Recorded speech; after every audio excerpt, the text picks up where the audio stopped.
je vais présenter rapidement l'association Femmes et Diversité. Et comme je disais, ensuite, je parlerai un petit peu du book club et je vous présenterai. Et je poserai la première question. Et puis ensuite, l'idée, c'est de donner la parole à toutes pour parler du livre. Donc, allons-y gaiement. Voilà, Femmes et Diversité. Alors, déjà, mesdames, merci d'avoir pris le temps d'être avec nous aujourd'hui. Femmes et Diversité est une association que j'ai créée il y a un peu plus d'un an et qui promeut la diversité et le prisme du féminin dans différentes sphères de la société française. Donc, on a décidé d'utiliser des outils de communication que l'on crée, que l'on réalise et qu'on produit. Et en ce moment, on travaille sur 3 axes principaux. Le premier, c'est le film documentaire franco-maghrébine Portrait d'une nation française, dont vous trouverez le teaser en ligne. On travaille à l'heure actuelle sur un moyen métrage qui devrait sortir premier trimestre 2021. Je vous avoue qu'on a été un petit peu ralenti à cause du Covid. On travaille aussi sur une collection de portraits de femmes inspirantes issues de la diversité. C'est évidemment en lien avec l'objet de l'association. Et enfin, le troisième axe, c'est d'organiser des débats et des ateliers de sensibilisation, dont ce book club. J'ai aussi lancé une série sur le leadership au féminin. On travaille aussi sur la question de la diversité comme vecteur de performance économique et sociale. Et donc, ce book club fait partie justement de ce troisième axe. Ce cercle de lectrices a pour but d'ouvrir un espace de discussion sur des thématiques qui nous inspirent, qui nous interrogent sur notre rapport au monde et à l'autre. Et en fait, c'est une pause littéraire d'1 heure qui a pour but d'encourager les femmes à prendre du temps pour elles, une fois par mois, autour d'un livre, de prendre le temps de lire aussi, parce que c'est vrai qu'on est multicasquette, donc il faut dégager du temps pour soi, c'est important. Mettre en lumière aussi des écrivaines contemporaines issues de la diversité en lien avec l'objet de l'association, et ensuite d'aborder des sujets qui intéressent les femmes. Et c'est pour cette raison qu'on limite le live à 10 personnes pour faciliter les interactions avec l'autrice. À l'honneur ce mois de décembre, Fatima Wassak et son premier livre, La puissance des mères, pour un nouveau sujet révolutionnaire. Merci Fatima d'être avec nous. Vous êtes politologue, cofondatrice de Front de Mères et présidente du réseau Classe Genre Race. Vous signez votre premier livre avec La puissance des mères, sorti en août 2020. Personnellement, j'ai trouvé ce livre puissant. C'est un livre qui prend aux tripes car il interroge directement nos engagements vis-à-vis de nos enfants et le rôle de mère en tant que sujet politique. Et en même temps, c'est un livre très inspirant parce que je le trouve optimiste malgré tout. Parce que selon vous, grâce à une lutte collective, grâce à un engagement social et à plus de sororité, finalement, les choses peuvent avancer, peuvent aboutir positivement. Alors, la notion de résistance et de combat politique sont très présents dans le livre et nous y reviendrons. Mais dans un premier temps, ce que j'aimerais, c'est qu'on puisse parler de cette différence entre la mère et la maman pour vraiment poser le cadre. Être qualifiée de maman, ça peut être très infantilisant parce qu'il y a une injonction subliminale qui suppose qu'une mère doit être douce, conciliante, presque docile. Et alors qu'en réalité, en tout cas pour ma part, une maman, c'est quelqu'un de pragmatique parce qu'elle porte la vie, elle comprend la sacralité de la vie et la force de la vie. Et donc, elle s'inscrit pleinement dans une société pour élever l'enfant qui va voir, cet enfant qui va grandir dans cette société. Donc, c'est un sujet, en tout cas pour moi, qui comprend assez rapidement, parce qu'elle est pragmatique justement, qui comprend les conditions sociales dans lesquelles va évoluer son enfant. Donc, selon vous, comment est-ce que vous définiriez le rôle de la mère dans son amplitude sociale et politique et quelle est, selon vous, la différence fondamentale entre la mère et la maman? Je vous laisse la parole. Merci Leïla et encore une fois, bonjour à toutes. Alors, je ne vais pas perdre beaucoup plus de temps, mais je tiens quand même à m'excuser. En fait, justement, j'ai des enfants et en fait, comme c'est les vacances, qu'il pleut et que tout est fermé, j'ai eu du mal à les semer. Donc, depuis tout à l'heure, je négocie pour que mon mari les emmène dehors. Et voilà, donc là, il pleut un peu moins. Donc, ils ont accepté enfin de sortir. Donc, voilà, c'est ce qui explique mon gros retard. Donc, vraiment, pardon. Merci pour l'invitation, je suis ravie d'être avec vous, enchantée. Donc, je vois les personnes, effectivement, le fait que ce soit limité, je trouve ça vraiment très intéressant. Je regrette de ne pas avoir été là tout à l'heure au moment des présentations, mais j'espère qu'on va échanger suffisamment pour se connaître un petit peu.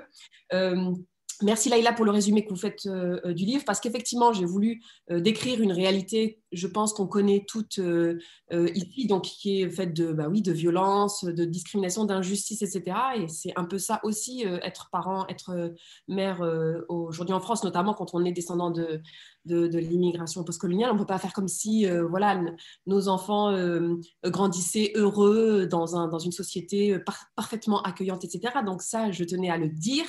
Et en même temps, effectivement, je sais aussi à quel point le fait d'avoir des enfants, ça peut être aussi angoissant, notamment pour les mères. Notamment pour les mères qui vivent dans les quartiers populaires, notamment pour les mères qui élèvent leurs enfants seuls, notamment les mères qui travaillent qui sont de classe populaire, de classe ouvrière.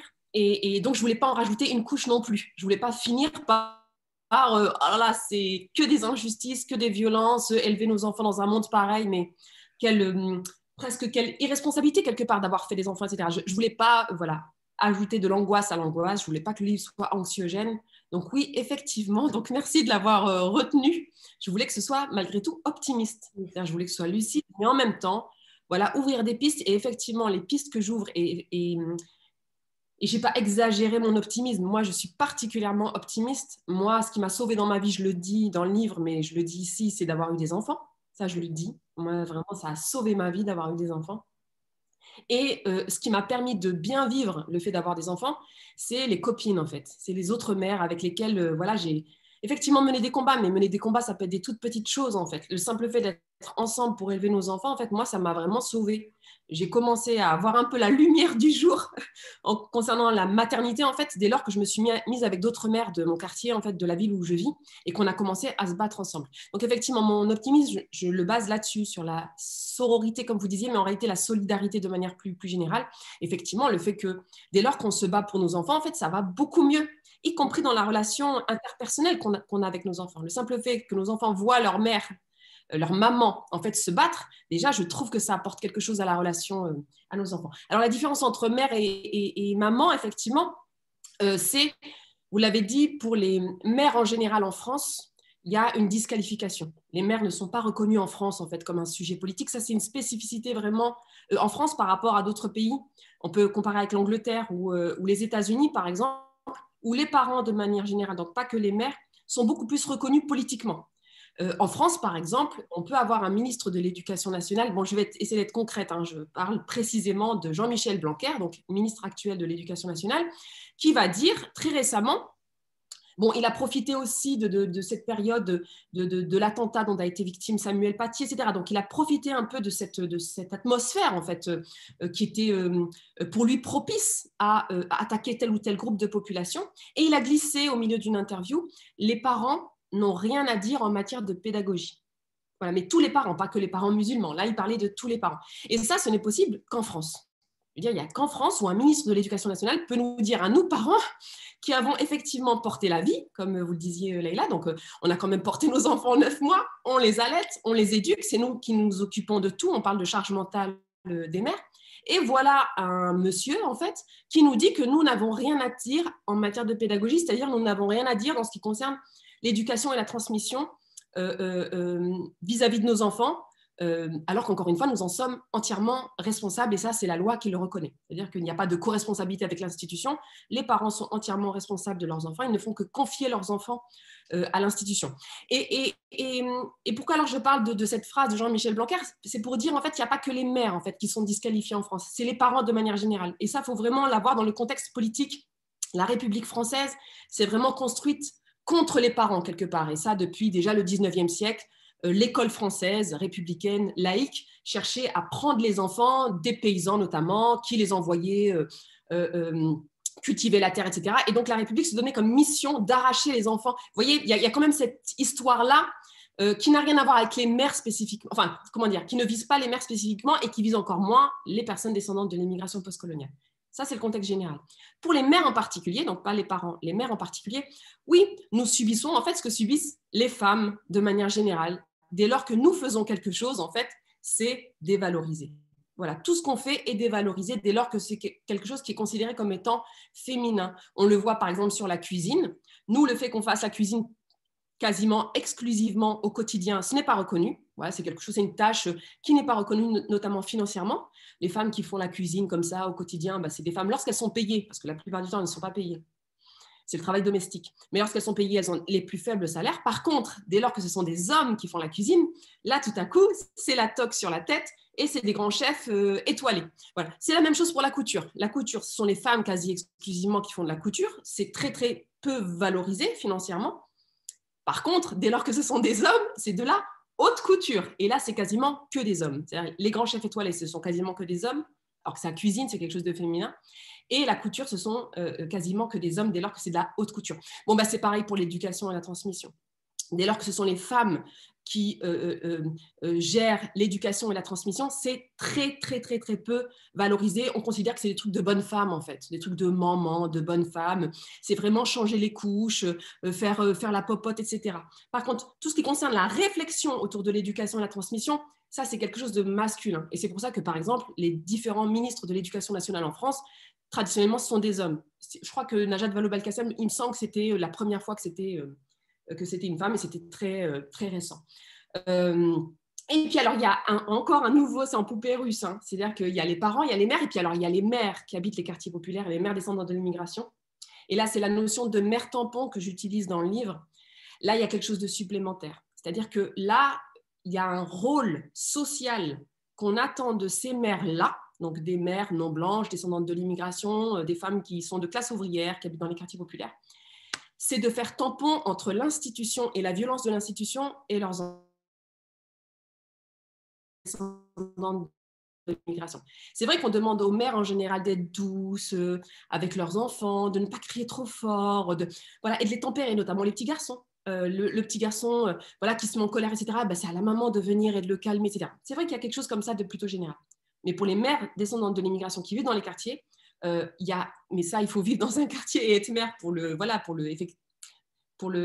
l'expérimenter, c'est qu'on nous demande souvent de tempérer les critiques et voire les colères de nos enfants lorsqu'ils subissent notamment, je prends cet exemple, du racisme. C'est-à-dire que l'enfant qui rentre de l'école en disant « j'ai subi ça », il ne va pas dire forcément le mot racisme ou le mot injustice ou le mot discrimination, il va le dire avec ses mots. En fait, on attend de nous d'être dans le déni, c'est-à-dire de dire non, ce n'est pas vrai. Et on attend de nous surtout de dire à l'enfant, le problème, ce n'est pas la société, donc la société ne doit pas changer. Le problème, quelque part, c'est toi. Tu ne fais pas assez d'efforts. C'est-à-dire que même pour les parents qui reconnaissent la violence et l'injustice, on attend de nous, et beaucoup de parents malheureusement le font, on attend de nous qu'on fasse porter sur l'épaule de nos enfants la responsabilité de l'injustice de la société. Et c'est cette fameuse phrase qu'on a beaucoup entendue, nous, enfants, et malheureusement, phrase que beaucoup de parents disent aujourd'hui encore à leurs enfants, c'est « il faut en faire 2 fois plus ». Et cette phrase-là, elle dit tout de la mère tampon. C'est-à-dire, au lieu de dire à l'enfant, il y a une injustice, moi, parent, avec d'autres parents, on va faire en sorte qu'il n'y ait pas d'injustice parce qu'il n'y a pas de raison que toi, t'en fasses 2 fois plus. C'est pas normal. Tu es un enfant, vis ta vie d'enfant, fais 1 fois, pas 2 fois. Parce que le fait de dire à l'enfant 2 fois plus, on lui apprend en fait que le racisme est normal, que le sexisme est normal. Quand on dit à une petite fille, il faut que tu en fasses 2 fois plus, on lui dit le sexisme est normal, etc. Et ça, on construit l'enfant dans cette idée que la violence, que l'injustice, etc. est normale. Et on construit l'enfant dans cette idée que c'est à lui de prendre en responsabilité l'injustice de la société. Et alors j'arrive, je suis un peu longue sur la démonstration, mais j'arrive sur la différence entre mère et maman. Lorsqu'on nous dit maman, notamment les mamans des cités, les mamans des quartiers populaires, et pas les mères des quartiers populaires, c'est pour ce qui concerne nos garçons, donc nos adolescents, qu'on ne veut pas voir dehors. Voilà, en France, les garçons noirs et arabes, non blancs, mais c'est pareil pour les garçons roms en réalité, les garçons non blancs en général, on ne veut pas les voir traîner dehors. Il y a un truc autour du fait qu'ils ne sont pas chez eux dans l'espace public, ils ne sont pas reconnus comme étant chez eux. Quand ils sont dehors, il y a quelque chose qui se met en place en termes de représentation autour du danger, de la menace, ils sont oisifs. Voilà. Et vraiment, ils n'ont pas à être dehors. Il y a cette idée que voilà, il faut qu'ils soient chez eux à l'intérieur, alors devant la télé, sur les jeux vidéo, sur les téléphones portables, tout ce qu'ils veulent, mais à la maison, dans l'appartement, etc. Et donc, déjà, il y a ça. Voilà, ils n'ont pas à circuler. Et alors, ce qu'on attend des mamans, c'est que la maman attrape son garçon par le bras et lui dise « ne sors pas dehors ». Voilà, c'est ça la maman. C'est-à-dire, on va jouer sur la relation affective entre la mère et son fils, Alors, à deux niveaux. On va se dire, en fait, comme c'est une maman arabe ou une maman africaine, voilà, avec toutes les représentations qu'on a sur les mamans, euh, le fils va respecter sa maman. Voilà, il y a cette idée que le garçon arabe, le garçon noir, si sa mère se met à pleurer, ne sors pas, s'il te plaît, ne sors pas ce soir, etc. Je vais me faire du souci, je ne vais pas dormir, on ne sait jamais ce qui peut se passer dehors, il y a du danger, il y a la drogue, il y a la délinquance, etc. Il y a la police, etc. En fait, on compte sur la relation affective entre la mère et le fils, entre le fils et la mère. Et c'est pour ça qu'on dit maman des cités et pas la mère. Moi, comme vous, je suis la maman que de mes deux enfants. Il n'y a pas de raison que l'État français, les institutions, l'éducation nationale, la justice, le ministre de l'Intérieur m'appellent maman. Je ne suis pas sa maman à lui.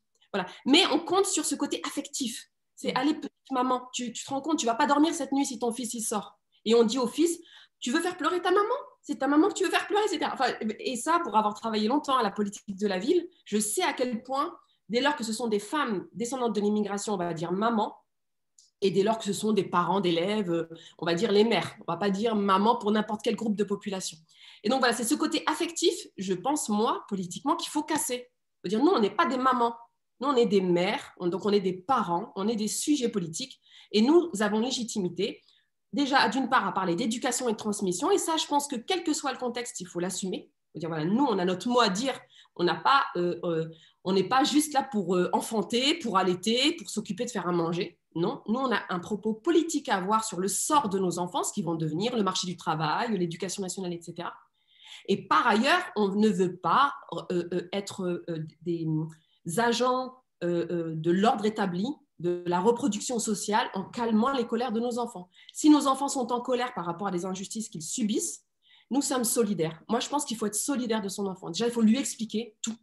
Moi, je pense que dès le plus jeune âge, il faut expliquer à son enfant dans quel monde il vit. Ça ne veut pas dire le rendre dépressif, hein, parce qu'au contraire, moi, je pense que, et je pense que toutes ici, ben, quand on essaie un petit peu de se souvenir de qui nous étions quand nous étions enfants, etc., ben, je pense que ça nous aurait aidé de bien comprendre la société dans laquelle nous pouvions grandir, en fait. Donc, il s'agit de leur expliquer et surtout, il s'agit de leur rappeler, mais tout le temps, tous les jours, en fait, qu'on est là pour faire qu'ils puissent grandir heureux, en fait, et de leur dire qu'on est là collectivement. Et ça, je pense aussi que ça peut rassurer l'enfant de leur dire, non pas, il faut que tu en fasses deux fois plus, mais s'il y a une injustice, t'inquiète pas, maman est là, parce que là, du coup, on est une maman, papa est là, tes parents sont là, les parents du quartier sont là, etc., etc. Tout à fait. J'ai été un peu longue, hein. Non, c'est très bien, c'est très bien. Et je vous rejoins sur le fait que le mot, enfin, le qualificatif de maman est parfois instrumentalisé pour mieux faire passer, entre guillemets, la pilule. Et donc, on va parler des mamans qui vont accompagner les sorties scolaires parce qu'elles sont très utiles dans ce contexte-là. Donc, on va jouer un petit peu sur la corde sensible pour les mobiliser. Et donc, voilà, c'est effectivement, ça peut être assez insidieux. Moi, j'ai préparé énormément de questions, mais je laisse la parole au groupe. Est-ce qu'il y a des questions de votre côté? Ou Bah, je moi, continue? je veux bien. Attends, on m'entend? Vous Oui. m'entendez? En fait, le sujet qu'elle vient d'évoquer, c'est exactement le sujet où on était en désaccord avec ma sœur.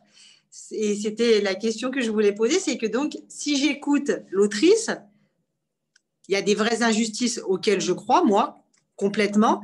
Mais moi, à l'inverse, quand j'ai donné l'exemple de ce livre et que je l'ai expliqué, on me dit qu'on ne doit pas elle dit qu'on doit être solidaire avec nos enfants quand ils sentent de l'injustice.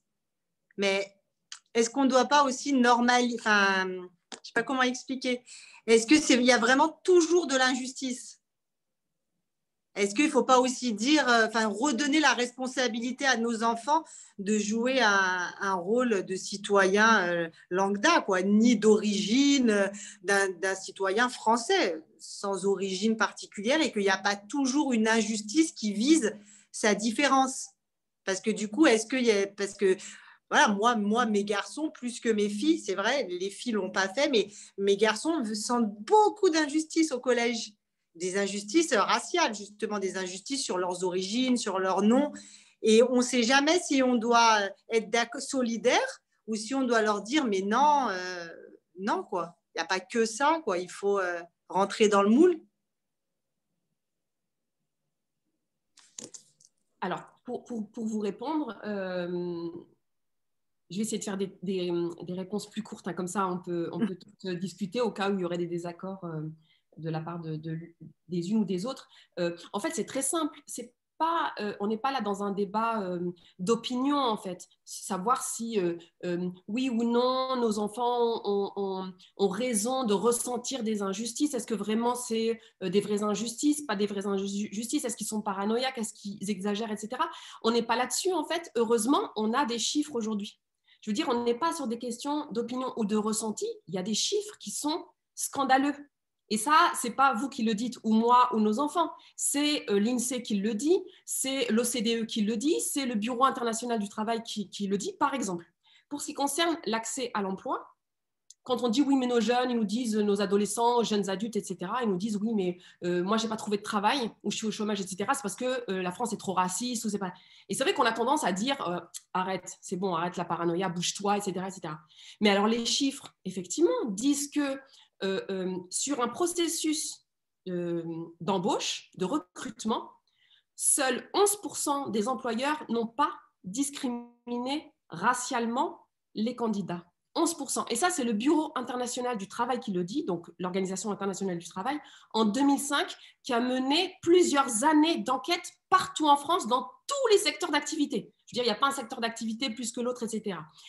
Autre chiffre du Bureau international du travail qui dit que lorsque l'employeur, quel que soit l'employeur de tous les secteurs d'activité, lorsqu'il est confronté à des candidats, 3 fois sur 4, l'employeur choisit un candidat blanc ou blanche, en fait, homme ou femme, c'est pareil, plutôt qu'un candidat non blanc. Voilà. Et ça, encore une fois, c'est l'Organisation du travail qui le dit. C'est-à-dire qu'elle dit qu'en fait, les discriminations dans l'accès à l'emploi, c'est la norme. En fait, le fait qu'il n'y ait pas de discrimination, c'est un accident, c'est exceptionnel. C'est très rare qu'un employeur ne discrimine pas, par exemple, sur la base de CV anonyme. C'est très rare, en fait, pardon, pas CV anonyme, justement, CV pas anonyme, où il y a le patronyme. Donc, un nom, par exemple, la consonance maghrébine et un nom franco-français, on va dire. C'est très rare que l'employeur ne choisisse pas le nom à consonance franco-français. C'est très rare. Et ça, c'est l'Organisation du travail qui le dit. Bon, et je vous renvoie, je crois que j'ai mis la référence dans le livre, c'est le Bureau international du travail, il me semble que c'est 2005. Autre chiffre, quand nos enfants se plaignent du collège. Mais le collège, c'est une machine de guerre, le collège. Le collège, en réalité, c'est déjà trop tard par rapport à la maternelle et la primaire, parce que souvent, ça s'est joué avant. Mais le collège, on le sait bien, et ça, c'est chiffré aussi. Tous les sociologues sérieux, français ou étrangers, ont travaillé sur le système scolaire français. Et on dit que le système scolaire français était parmi les plus inégalitaires. Je renvoie, là encore, c'est une étude que je cite dans le livre, à une étude de l'OCDE. Donc l'OCDE, c'est vraiment, en plus c'est l'Europe et tout, c'est pas du tout des gens d'extrême gauche. Hein. L'OCDE qui classe la France parmi les pays au système scolaire le plus inégalitaire, le plus discriminatoire, y compris racialement. C'est-à-dire c'est des discriminations racistes. Et on le voit bien, par exemple, au collège, au moment de l'orientation. Comment expliquer que vers les filières BEP, CAP, donc les filières professionnelles courtes, on retrouve quasi exclusivement des élèves non blancs, alors que les élèves non blancs représentent une minorité en France. Voilà, les personnes non blanches en France, c'est moins de 10%. Et pourtant, quand vous allez sur les filières BEP, CAP, il n'y a quasiment que des non blancs. Alors, soit vous dites c'est génétique. Nous, on est doués pour la coiffure, pour le tertiaire à la chaîne, pour les livraisons. Voilà, on est doués pour ces métiers-là. Et nous, génétiquement, en fait, on va vers les métiers les moins bien payés, ceux qui sont les moins bien reconnus, etc., les plus précaires, travaillent très tôt le matin, très tard le soir, etc. Donc, dire génétiquement, nous, on n'aime pas être bien payés. Sinon, si ce n'est pas génétique, c'est-à-dire que si on n'est pas sur une entrée raciste, de dire non, mais c'est les Noirs et les Arabes, ils n'aiment pas travailler. Ils n'aiment pas travailler, ils ne veulent pas réfléchir, ils ne veulent pas faire des études longues. On est bien obligé de dire que structurellement, en fait, nos enfants de plus jeune âge, ils sont orientés vers ces filières-là. Et qu'en fait, au collège, là où je disais c'est presque trop tard, c'est qu'en fait, au collège, effectivement, c'est difficile de dire à tel élève, en tout cas, c'est difficile pour le parent de dire non, mon élève ne va pas aller en BEP. Je veux que mon élève continue sur le général. Parce qu'en réalité, il a accumulé au fur et à mesure des années, ce que j'appelle dans le livre, une réduction de son champ des possibles. Lui-même, en fait, se voit même pas comme médecin, comme chirurgien, etc. Et année après année, surtout pour les garçons, moi je pense qu'il y a quelque chose autour des garçons non blancs en France. Bon, année après année, en fait, on l'oriente petit à petit, en fait, vers cette idée que, un peu fataliste, en fait, qu'il n'a pas d'autre choix que d'aller là. Et du coup, il n'y a pas trop de résistance. Et ça, ce n'est pas nos enfants qui l'ont inventé. Je veux dire, quand ils nous parlent d'injustice, etc., même si ce n'est pas avec des mots aussi techniques qu'on pourrait employer nous, s'il y a quelque chose, ils le sentent bien, l'humiliation au collège, enfin, moi-même, je me souviens. Je veux dire, il y a quelque chose qui est là, qui est lourd. On ne peut pas leur faire à l'envers, en fait. Au contraire, moi, je pense qu'il y a une forme de lucidité chez nos enfants. Et qu'au contraire, notre responsabilité, et je vais même jusqu'à notre devoir à nous, c'est de parler de ces chiffres-là à nos enfants. De leur dire, oui, tu n'es pas paranoïaque. Tu vis dans une société qui est structurée autour de la domination, de l'oppression. Selon les catégories de population, on n'est pas logé à la même enseigne. Et ça, c'est vrai. Maintenant, ça ne veut pas dire à nos enfants, baisse les bras, face à tout ça, ben, vas-y, laisse tomber, ne fais plus rien, etc. Au contraire, moi, je pense que c'est armer ses enfants. C'est de leur dire, malgré cette société-là, moi, je vais t'aider à t'en sortir.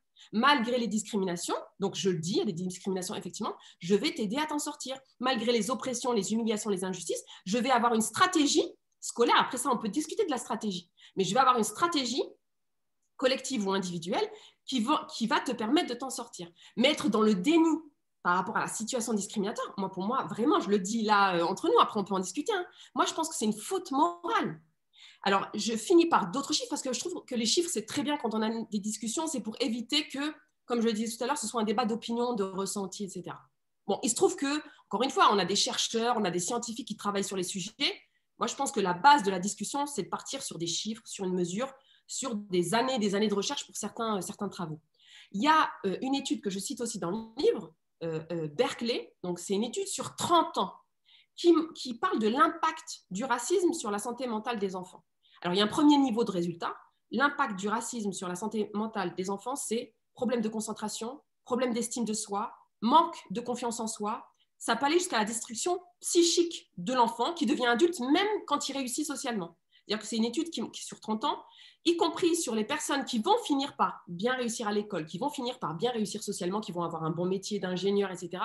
Cette étude montre à quel point c'est des personnes qui ont développé en fait des pathologies, notamment pour ce qui concerne la mésestime de soi. C'est de la honte de soi-même, de la honte de ses parents, de la honte de sa religion, de sa langue maternelle, etc. Donc même quand on réussit, en fait, c'est au prix comment dire, ça a un coût psychique énorme. Ça, c'est le premier niveau. Mais ce que montre l'étude, et je pense que c'est important pour nous, qui, je pense, ici, sommes pour la plupart parents, c'est le déni du parent par rapport à cette violence psychique. C'est-à-dire que non seulement le racisme a un impact sur la santé mentale des enfants, parce que les enfants le sentent bien, mais lorsque le parent est dans le déni, ça aggrave encore l'impact psychique. C'est-à-dire que dès lors que son propre parent, sa référence ultime, voilà ce que j'appelle la référence ultime, il y a une dimension spirituelle que j'assume dans le livre, lorsque la référence ultime de l'enfant qui subit déjà du racisme lui dit en fait, c'est pas vrai, ça n'existe pas, tu t'es fait des films, c'est parce que tu veux te victimiser, par exemple, eh bien, le parent, et ça je le dis, prend la responsabilité d'aggraver encore la destruction psychique de son enfant. Au contraire, et c'est pour ça que moi je dis qu'il faut travailler là-dessus, lorsque le parent n'est pas dans le déni, mais au contraire, accompagne en fait l'enfant dans sa résistance par rapport à ces humiliations, racistes, ces discriminations, etc. qu'il subit, là, la mésestime de soi est moindre. Au contraire, les Américains, par exemple, parle de fierté ethnique. Au contraire, l'enfant a beaucoup plus confiance en lui, beaucoup moins de complexe d'infériorité, etc. Et c'est ce qui lui permet, et je suis d'accord moi avec ces études-là, c'est ce qui permet à l'enfant et à l'adulte plus tard de s'en sortir dans la société. Et pour moi, en fait, on est mère de famille, on est parents, ben c'est ça qu'on veut pour nos enfants quand même. On veut qu'ils soient heureux. Évidemment, on veut qu'ils réussissent socialement. Moi, je le dis souvent, je suis immigrée. Moi, je veux que mes enfants ils réussissent socialement. Je ne m'invente pas une vie je veux qu'ils deviennent clowns ou je ne sais pas quoi. Non, moi, je veux qu'ils deviennent médecins, comme tous les immigrés, médecins, scientifiques, qui voyagent, etc. Ça, c'est une chose d'immigrés typique, classique, voilà. Mais en même temps, moi, je ne veux pas détruire mes enfants. Moi, je veux que mes enfants ils soient fiers d'eux, qu'ils soient fiers de leurs parents, fiers de leur religion, fiers de leur langue maternelle, etc., etc. Parce que je sais que c'est ce qui va leur permettre d'être bien dans leur peau. Si c'est pour avoir quelqu'un qui réussit socialement, mais qui est complètement détruit psychiquement, qui a des complexes d'infériorité, qui est moi, ça ne m'intéresse pas en fait. Donc, c'est pour ça que je pose la question de notre responsabilité collective. Ne pas être dans le déni et au contraire accompagner nos enfants. Et moi, je peux prouver avec ces études que c'est ce qui fonctionne le mieux. Vous voyez, donc pour moi, ce n'est pas un débat sur le ressenti. Ou alors, dites-moi, moi j'ai un exemple. Je pense que Nora voulait toucher sur le fait, probablement sur le fait qu'il faut aussi sortir de cette victimisation de l'enfant qui va se poser en victime, etc. Est-ce que tu dis, Fatima, c'est justement qu'il y a des outils qu'on peut mettre en place de pédagogie et de sensibilisation en tant que parent, et il faut prendre sa place de parent pour sensibiliser nos enfants sur le fait qu'il y a effectivement un racisme structurel, mais ce n'est pas pour ça qu'il faut se poser en victime. Au contraire, c'est parce qu'on a conscientisé le problème qu'on est en capacité d'en sortir. Jamila voulait aussi rebondir sur la question de la stigmatisation. Et je passe la parole à Jamila si tu veux prendre la parole. Oui, merci beaucoup. J'ai écouté les deux avis et je les trouve tous les deux très, très intéressants. Alors moi, je me présente, j'ai eu l'occasion de faire tout à l'heure très brièvement. Moi, je suis dans l'enseignement et la recherche et je travaille beaucoup sur la diversité des origines, la discrimination. Effectivement, donc il y a beaucoup de travaux qui sont faits. Et ce qui est d'autant plus intéressant, c'est quand on s'intéresse aux analyses comparées en France versus le reste de l'Europe, l'Europe vis-à-vis de l'Amérique du Nord. Et en gros, en fait, bon, on a une immigration qui est plus récente, donc il faut aussi laisser du temps au temps. Ce n'est pas une raison pour autant. Alors moi, j'ai un avis mitigé entre les deux derniers points de vue. Autant, oui, il faut nier, mais en même temps, il ne faut pas vraiment retomber sur la victimisation. Moi, j'ai assisté à une situation donc, qui s'est passée, c'était l'année dernière. Donc, c'était une petite fille, donc c'est une discrimination dans le domaine éducatif, une petite fille de 8 ans qui a eu des très, très bonnes notes en anglais et le maître donc, lui met 8 sur 10. Et alors, je lui dis, mais pourquoi tu n'as pas eu 10? Il me dit, bah non, le maître, il a dit non, il ne peut pas mettre 10.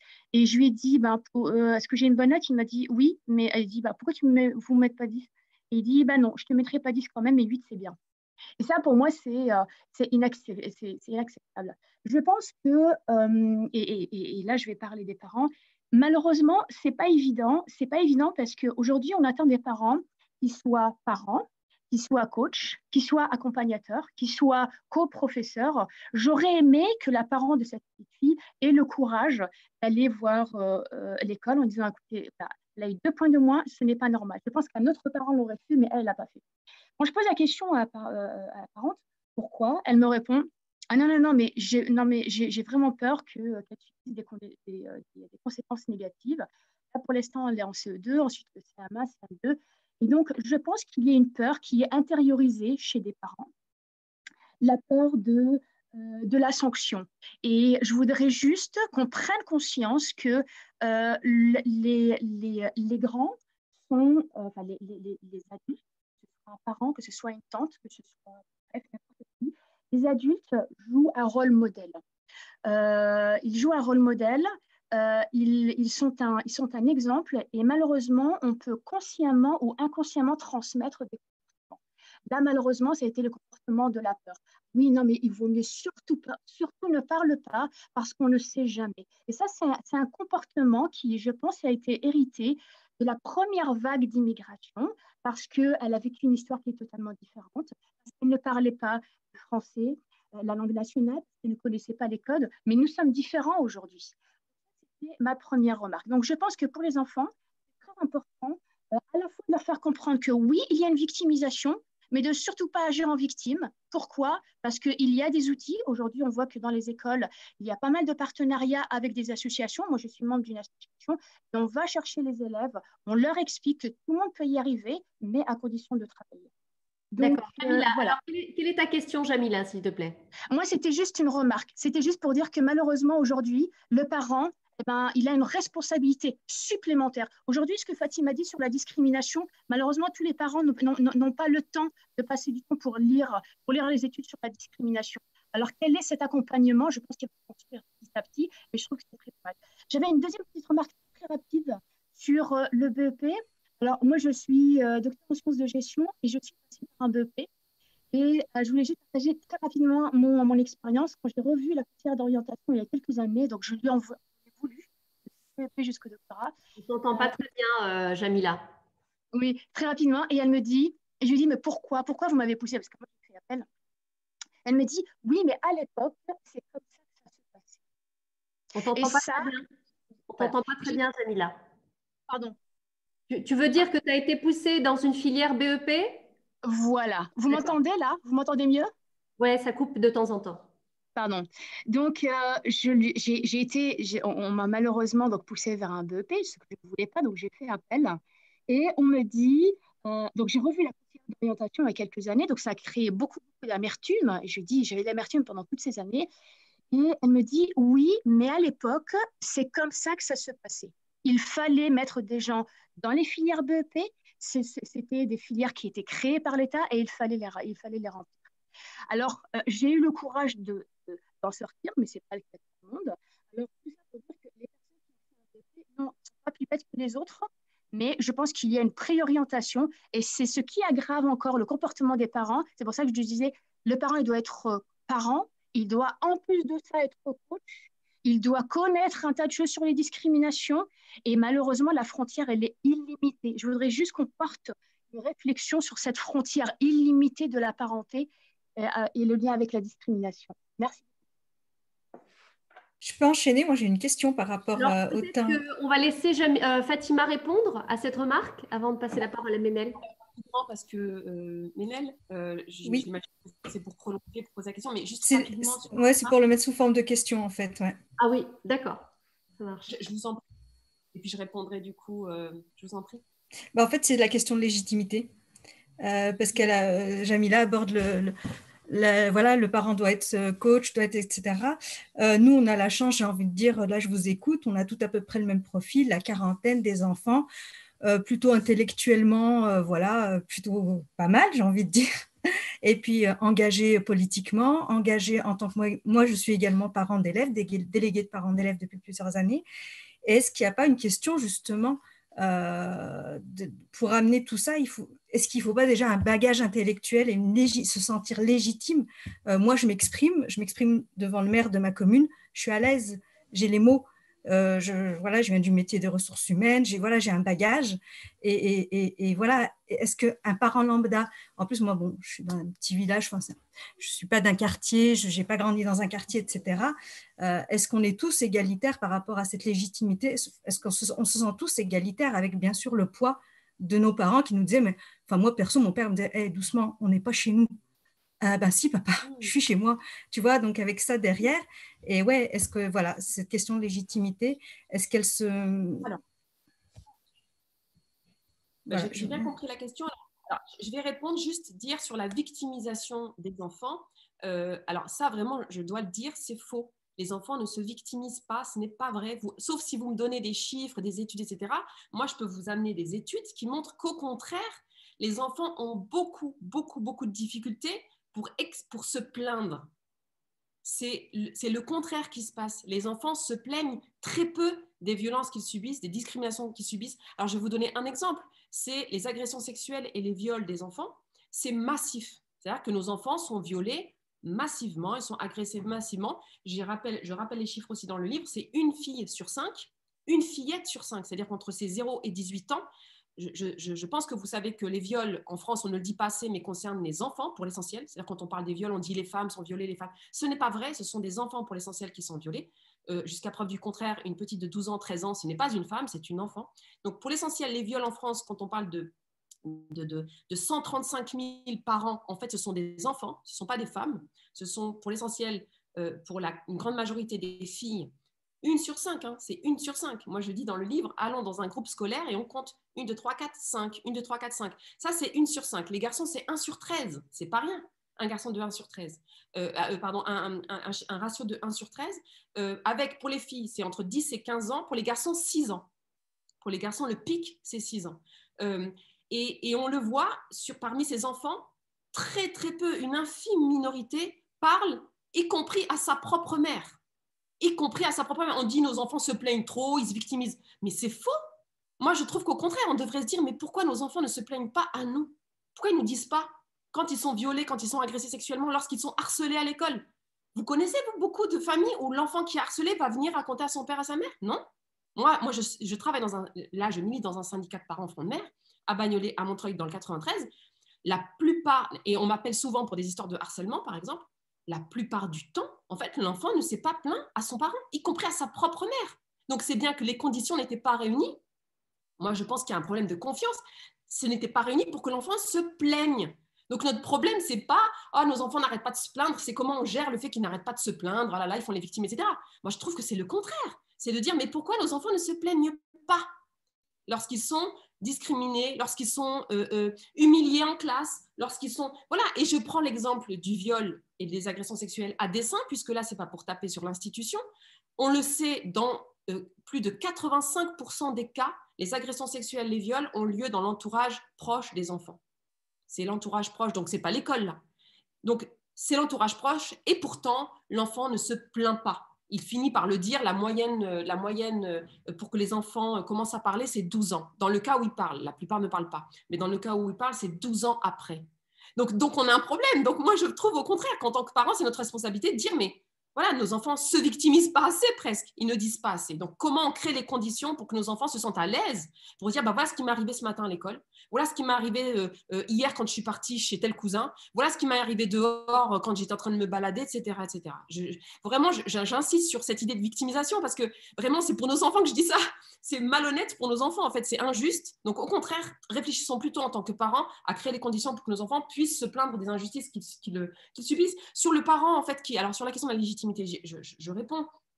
En réalité, moi, je le raconte dans le livre et j'ai fait exprès de le raconter pour montrer en fait à quel point c'était difficile d'exister en tant que parent au sein de l'école. C'est difficile, Jamila. C'est pas simplement parce qu'on a peur, qu'on a des complexes d'infériorité. Moi, j'ai pas peur. Moi, quand j'ai eu mes enfants, je militais déjà depuis une quinzaine d'années. Et sur des luttes antiracistes, contre les violences policières, donc des luttes où, bon, a priori, j'avais conscientisé, j'avais pas peur du rapport à l'institution, disons. Je vous assure que quand j'amenais donc mon aîné en petite section de maternelle, j'avais une boule au ventre quand je rentrais dans l'école. Et quand vous disiez, oui, mais alors c'est des parents, ils ont peur des représailles. Ben oui, moi, je peux vous prouver qu'il y a des représailles. Oui, c'est vrai, les parents, ils ont peur des représailles puisqu'il y en a. Il y a des représailles. Moi, par exemple, je parlais tout à l'heure d'une affaire d'agression sexuelle. Bon, il se trouve que dans mon entourage, une petite a eu un problème dans les toilettes entre enfants, parce que ça arrive beaucoup malheureusement, des agressions sexuelles entre enfants dès le plus jeune âge. Et l'éducation nationale fait comme si ça n'existait pas. Il se trouve que j'ai mené un combat là-dessus, en fait, avec les parents concernés, etc. Il y a eu des représailles sur ma fille, c'est vrai. L'enseignante, par exemple, ne voulait plus me dire bonjour. Elle ne voulait plus me dire bonjour. Je devais vivre le fait que j'amenais mes enfants à l'école et l'enseignante. Voilà, donc, et ça, c'est des représailles concrètes. Donc oui, il faut comprendre les parents qui disent je réfléchis à 2 fois avant de me plaindre de quoi que ce soit à l'école parce que derrière, mon enfant pourrait lui subir les représailles puisque je ne suis pas avec lui en classe 8 heures par jour. Et donc ça, c'est une réflexion à avoir, je trouve, sur comment on passe de l'individu au collectif. Parce que, alors sur la question de la légitimité, donc je réponds enfin. En fait, la clé de la légitimité, c'est d'arriver ensemble. C'est pas Ménel, entre parents instruits, cultivés, qui a fait des études supérieures et les parents qui baissaient la tête à l'époque. C'est pas vrai ça. En réalité, nos parents, ils n'ont jamais baissé la tête. On le sait aujourd'hui, les luttes les plus glorieuses de France, c'est les luttes des ouvriers. Les ouvriers à l'époque, ils avaient des moustaches. Hein. C'était des maghrébins. Il ne faut pas croire que les ouvriers en 76, 68 de Boulogne-Billancourt, tout ça… C'était beaucoup d'Africains, beaucoup de Maliens, beaucoup de Marocains, ça, il faut leur reconnaître. Nos parents, nos grands-parents, ils ont libéré l'Afrique. Ils ont libéré l'Afrique de la férocité coloniale. Alors moi, je suis d'origine marocaine, je ne suis pas algérienne, mais on le sait, les Algériennes, les grands-mères algériennes, elles ont libéré l'Algérie de 130 ans de colonisation. Elles avaient des kalachnikovs. Bon voilà, aujourd'hui, est-ce que nous, on a des armes pour aller nous libérer? Non. Donc, je trouve qu'il faut… Je pense, moi, avoir un peu d'humilité lorsqu'on parle de nos parents, de nos grands-parents. Ils se sont battus, ils se sont toujours battus. Déjà, ils ont quitté leur terre, ils ont été en exil pour le bien de leurs enfants. C'est très difficile de faire grève à l'époque. Beaucoup d'entre eux l'ont fait, alors qu'ils prenaient le risque d'être expulsés. Ce n'est pas comme nous aujourd'hui.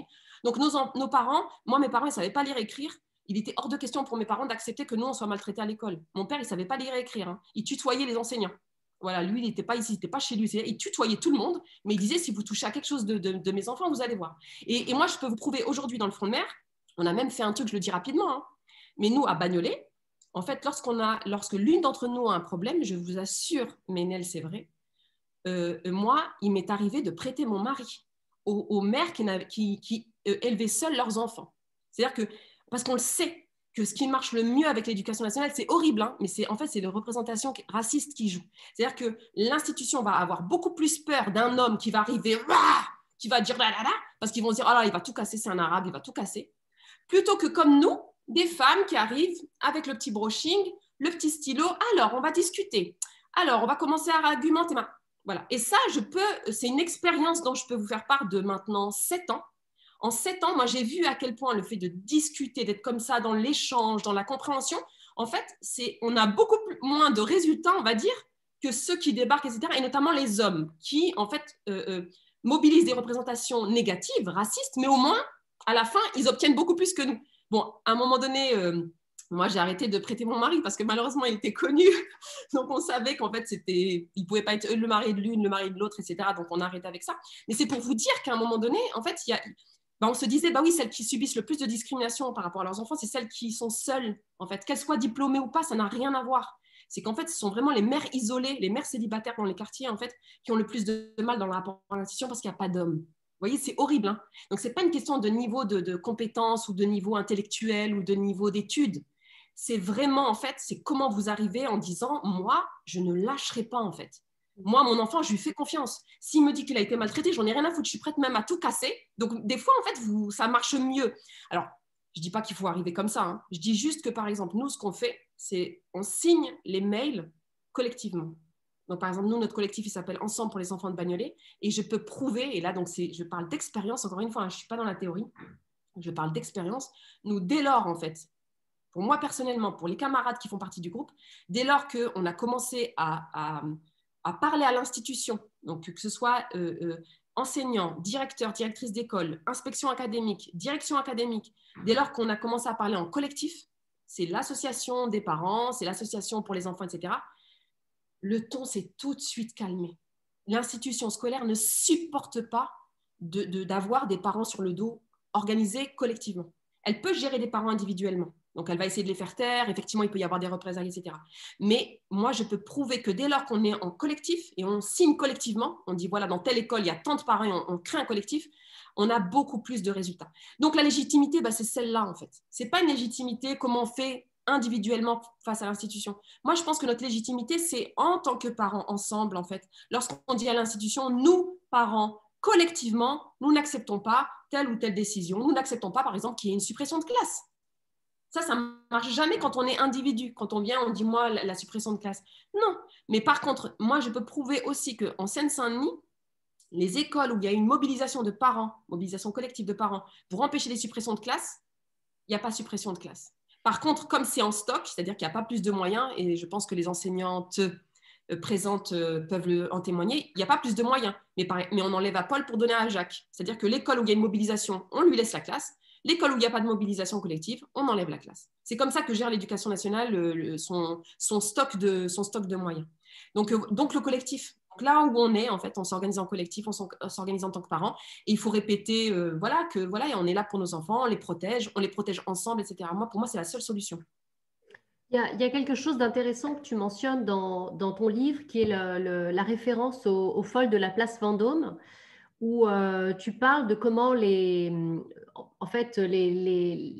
mères ont été d'abord réduites à leur place de femmes dans un premier temps, et comment finalement, grâce à leur structuration, grâce au renforcement de leur action collective, elles ont pu occuper l'espace public. Donc il y a vraiment quelque chose de très fort dans ton livre, qui consiste à dire qu'il faut se structurer, qu'il faut s'organiser collectivement et aussi occuper l'espace public.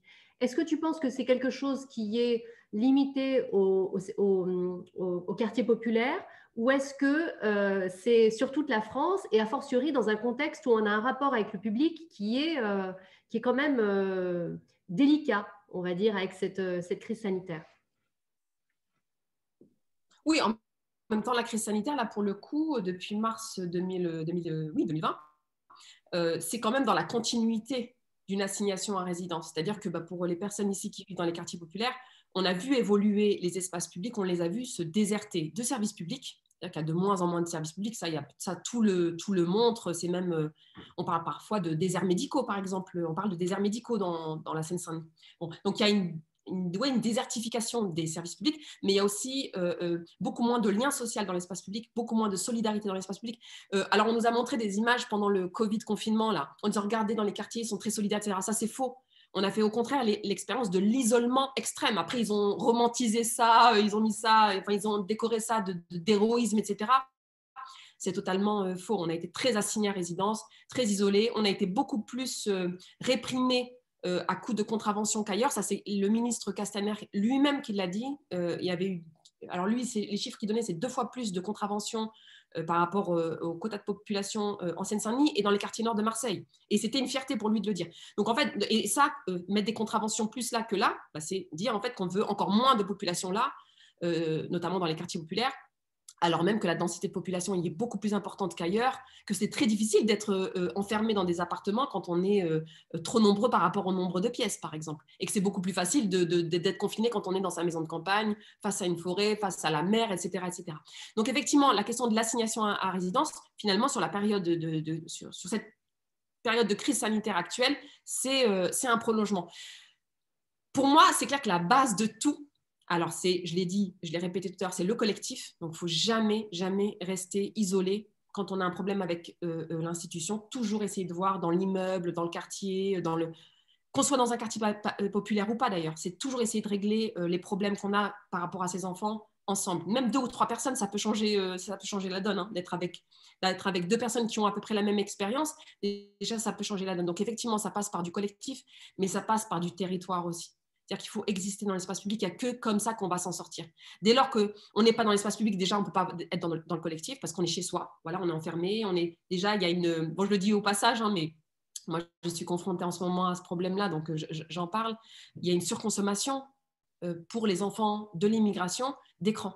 Et ça, c'est pareil, c'est chiffré. C'est-à-dire qu'on sait que les enfants issus d'immigration et de classe populaire surconsomment des écrans. Souvent, nos foyers sont plus... il y a plus de matériel informatique qu'ailleurs, alors que c'est cher, mais en fait, c'est moins cher que l'accès au théâtre, à l'opéra, au voyage, etc. Donc, les parents investissent dans les téléphones portables super chers, etc. Et ça, c'est un vrai gros problème. Je veux dire, ça aussi, ça contribue à détruire psychiquement nos enfants de passer autant de temps devant les écrans. Et donc, oui, il faut que nos enfants sortent dehors. C'est-à-dire que même lorsque la France... C'est ça, moi je dis, c'est un problème social, en fait, structurel. La France ne veut pas que nos enfants jouent dehors. Enfin, c'est un truc, il faut vraiment le vivre pour le croire. Enfin, moi, je vois à quel point, par exemple, la politique de la ville parle d'oisiveté pour nos enfants. Oui, alors ils sont oisifs, c'est-à-dire ils tiennent les murs. Mais oui, alors c'est des enfants, c'est des jeunes et tout, ils ont le droit d'être oisifs. Pourquoi quand c'est des enfants de CSP+, bourgeois, etc., on ne dit pas oisiveté? On dit simplement, bah voilà, ils se baladent, ils font des promenades, ils font des randonnées. Mais nous, tout à coup, c'est l'oisiveté, comme s'il fallait forcément être utile, voilà, lorsqu'on était enfant de l'immigration. Et donc oui, il y a un enjeu pour nous. Alors, je crois que c'est Ménel qui disait tout à l'heure, on est chez nous.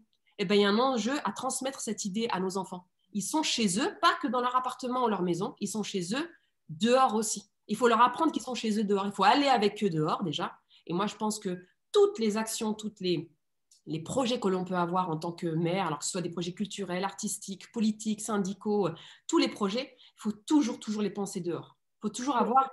Il y a une volonté aussi de désenfantiser nos enfants, de les criminaliser en quelque sorte. Tu parles de violence policière, mais aussi du fait qu'il y a des attitudes un peu insidieuses où il y a des ateliers qui sont organisés pour apprendre aux mères issues de l'immigration à être maman, à leur apprendre que les enfants, ça se lave tous les jours. Enfin, il y a quand même des situations que tu décris dans le livre qui montrent que finalement, il y a nous et eux.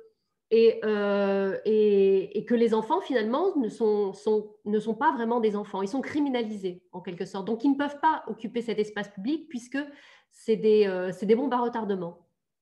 Absolument. Alors, je prends quelques exemples pour montrer que, là encore, hein, ce n'est pas simplement quelque chose de théorique, etc. Je prends l'exemple de la petite Malika Yezid, donc 8 ans, qui est morte il n'y a pas si longtemps que ça, et c'était en France. Enfin, je fais exprès de ne pas parler des enfants tués pendant la période coloniale en Afrique, où là, on voit les films, par exemple, de quelqu'un comme Vautier, qui est un cinéaste, un grand cinéaste français, et on voit des images d'archives en Algérie où les soldats français tirent sur des enfants de dos, en fait. Et on voit, ils tirent sur des enfants. Bon, bah là, c'est ça, la désenfantisation. C'est considérer que ces enfants, en fait, en période de guerre, ce ne sont pas des enfants. Mais j'ai fait exprès de ne pas parler de ces enfants-là, Parce qu'on peut dire, oui, mais c'est la période coloniale, c'est la période de guerre et ce n'est pas la France, c'est pas en France. Et j'ai pris le cas de cette petite Malika Yazid qui est née en France. Elle est française, elle est née en France. C'était dans les années 70, c'était en région parisienne, donc dans la cité d'Égrou à Fresnes, pour montrer non seulement qu'elle a été torturée par des gendarmes, c'est-à-dire que les gendarmes, ils se sont dit tranquillement en fait que pour avoir une information concernant son frère, ils pouvaient l'attraper, donc l'arracher à ses parents, aller dans la chambre d'à côté. Ce que je vous dis, c'est raconté dans des PV, hein, dans des PV notamment de journalistes. On trouve notamment un rapport qui a été fait par le Nouvel l'Observateur à l'époque. Et c'est dans les images d'archives. Prennent la petite à côté, la torture pour avoir cette information, et la petite meurt des suites de la torture, c'est-à-dire qu'elle revient dans la pièce centrale, elle se fait pipi dessus, elle tombe dans le coma et elle finit par mourir. Ça, c'est déjà une première désenfantisation. C'est les gendarmes qui se disent c'est normal, etc. Pour les enfants. Mais la deuxième étape, c'est en réalité la plus importante, c'est que ça n'a ému personne. C'est-à-dire que derrière la police, la préfecture de police, la justice, les juges, les experts, etc., et la presse de l'époque, en fait, ne s'est pas dit bah, c'est scandaleux que cette petite soit morte dans ces conditions. Non, c'est pas ses crèmes. C'est ça aussi la désenfantisation. Cette petite, elle est morte, mais c'est pas grave en fait. Ce n'est pas grave, ce n'est pas une enfant. Ce n'est pas réellement une enfant.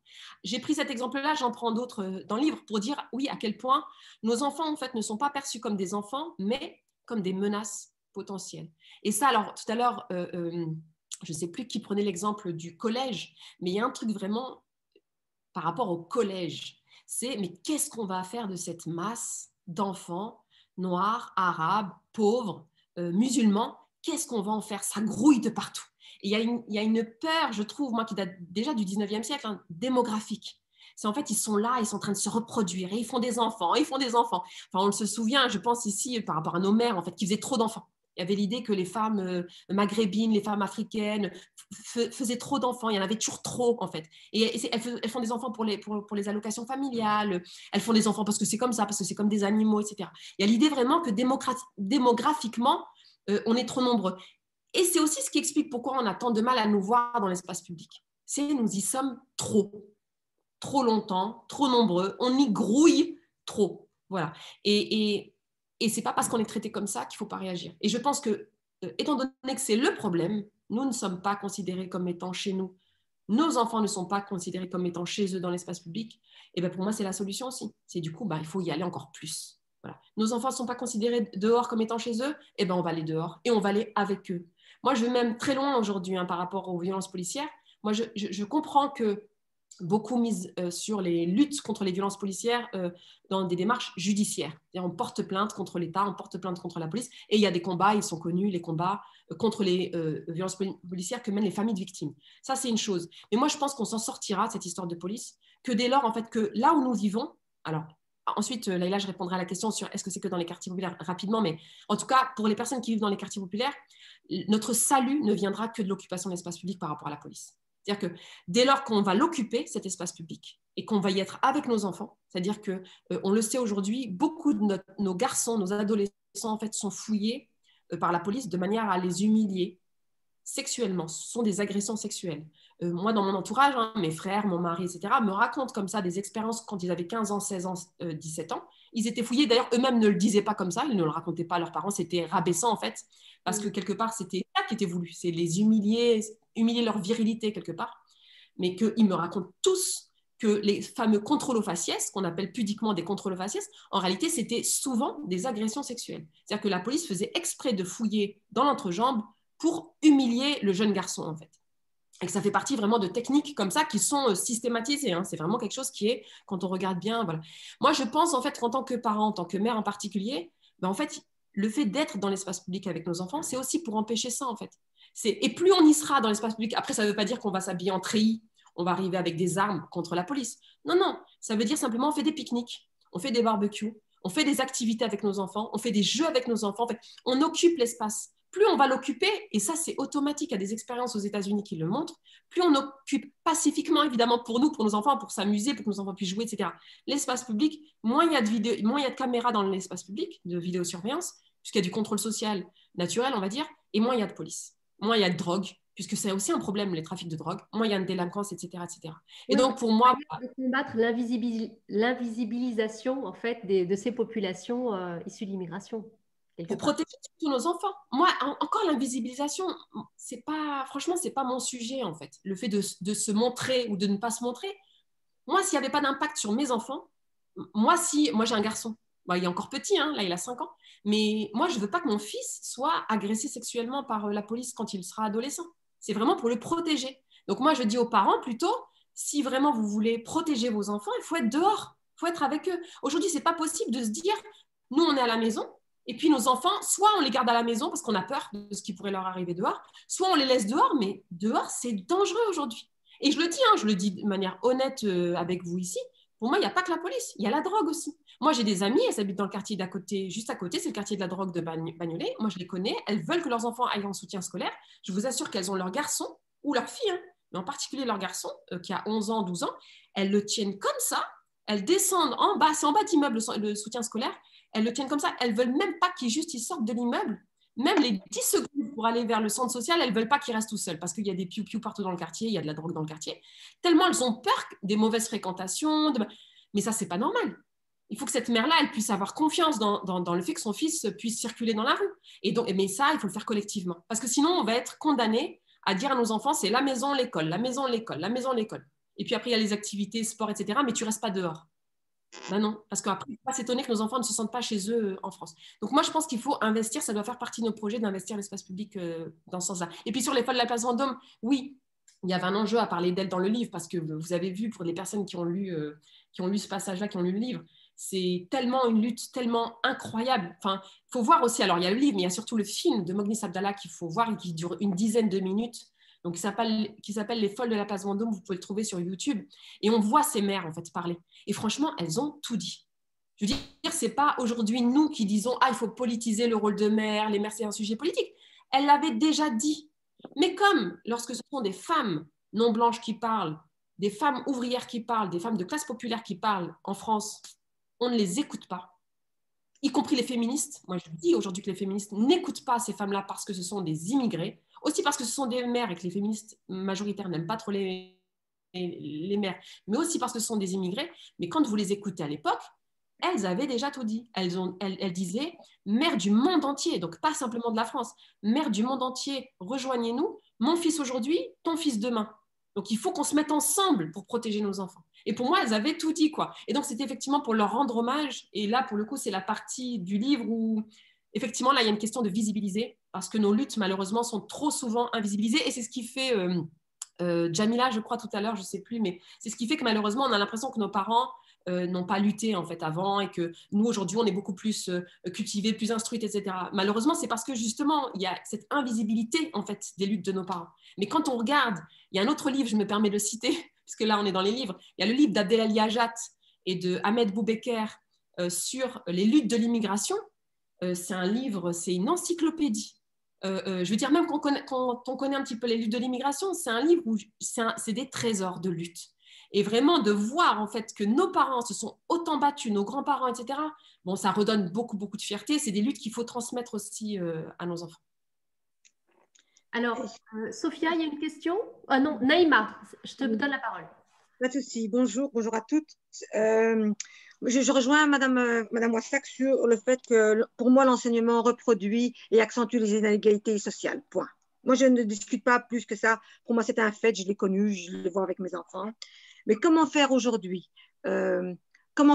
pour arriver à ce que l'enseignement en général ou la société passe au-dessus? C'est du racisme structurel. Je trouve que ce système se régénère tout seul et ça passe nécessairement par l'enseignement.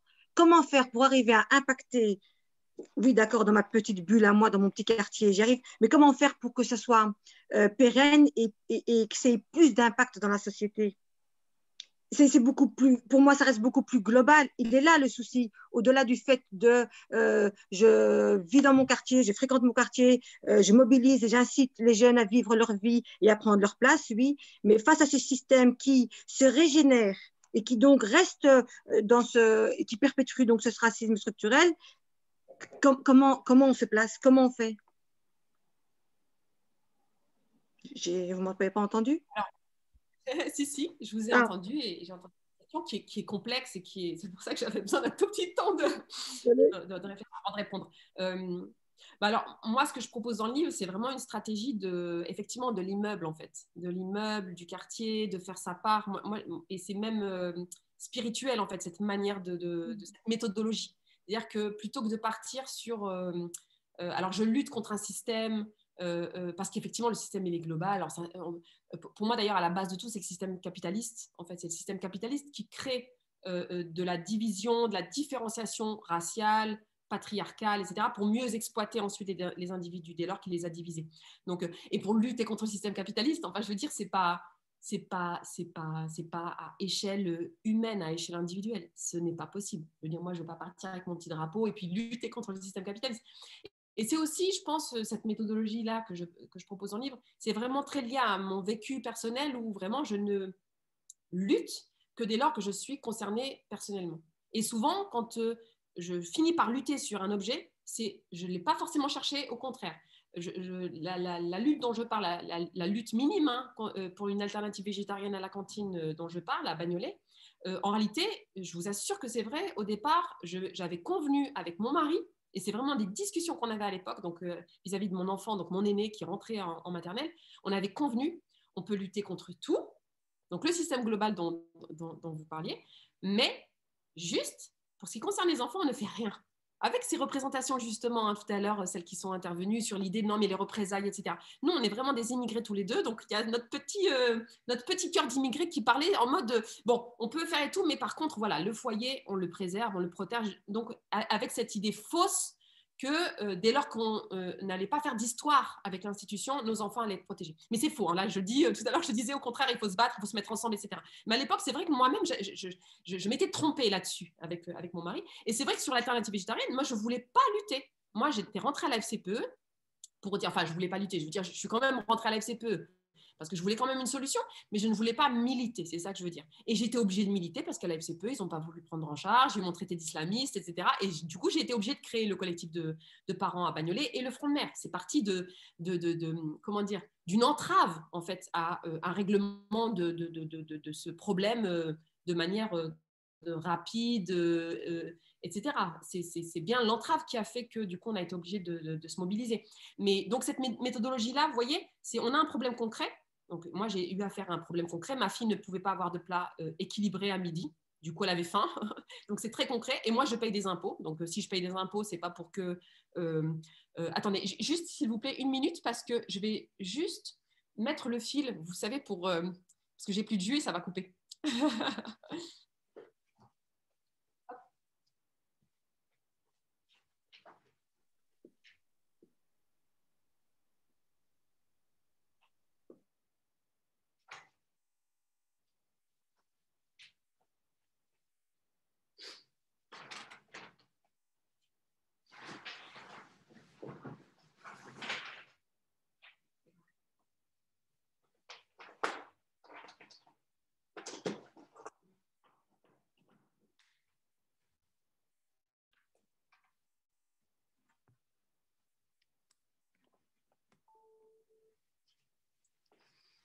Voilà. Ça aurait été plus compliqué de recharger après.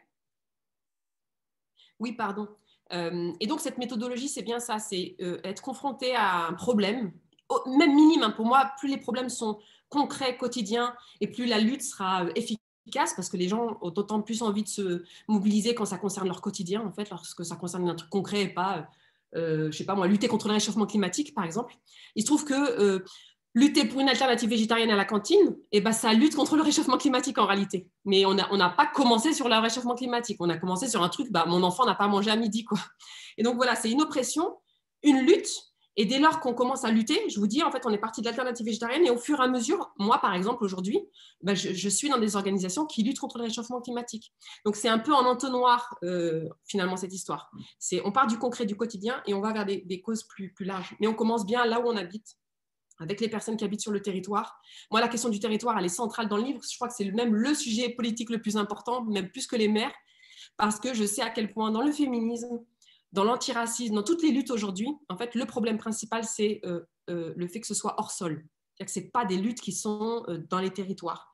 Et du coup, de fait, ce ne sont pas des luttes qui sont dans la classe populaire. sont souvent des luttes qui sont menées par la classe moyenne supérieure parisienne, élitiste. Par exemple, typiquement, le féminisme en France, c'est catastrophique. Je veux dire, il est tellement hors sol que ça concerne vraiment une toute petite poignée de la population, très classe moyenne supérieure, par exemple. Et c'est d'ailleurs l'une des raisons pour lesquelles, je pense, le féminisme ne s'intéresse pas aux mères. Elles ne s'intéressent pas aux mères parce qu'en fait, elles ne sont pas dans la classe populaire. Enfin, je veux dire, vous allez dans la classe populaire, comment c'est possible de ne pas parler des mères et des enfants? Je veux dire, c'est la base de la base. Mais comme c'est un féminisme qui est très parisien, très élitiste, il peut se permettre de passer à côté de la question de la problématique des mères et des enfants.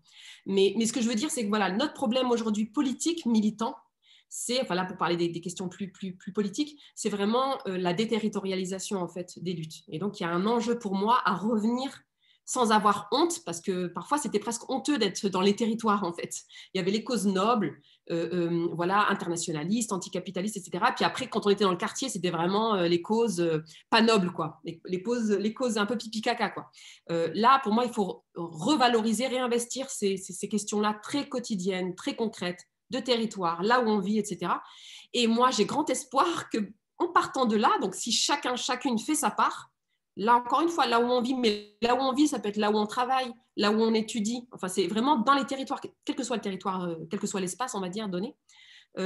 Pour moi, si chacun fait sa part, en fait, on peut se retrouver sur un front plus large. Et pour moi, voilà, c'est dans quelle mesure, par exemple, le Front de mer, auquel j'appartiens, en fait, avec d'autres collectifs, d'autres organisations, etc., on peut se retrouver, se compléter, en fait, sur un front plus large qu'on pourrait appeler un front plus large pour mettre hors d'état de nuire le système d'oppression. Et donc l'oppression capitaliste, l'oppression de classe, on va dire, l'oppression patriarcale et l'oppression raciste avec ses dérivés impérialistes, colonialistes, etc. Mais c'est bien faire sa part déjà là où on est, etc.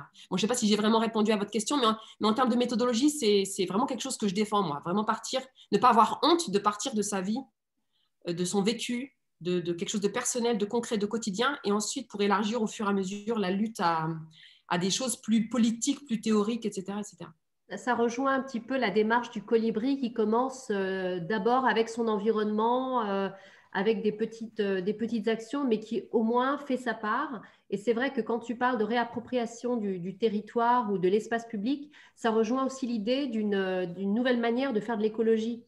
Et c'est pour ça que dans ton livre, tu parles aussi du fait qu'il y a une appropriation de l'écologie de classe, de la classe bourgeoise, etc., qui a une forme d'écologie un peu culpabilisatrice, alors que toi, tu prônes pour une écologie très, on va dire, terre à terre, et c'est le cas de le dire, hein, pour faire un petit jeu de mots, où on est dans une écologie populaire très pragmatique, où on va créer, par exemple, des jardins partagés, ce genre de choses, où on va occuper l'espace autrement et où on a une vraie conscience de la terre.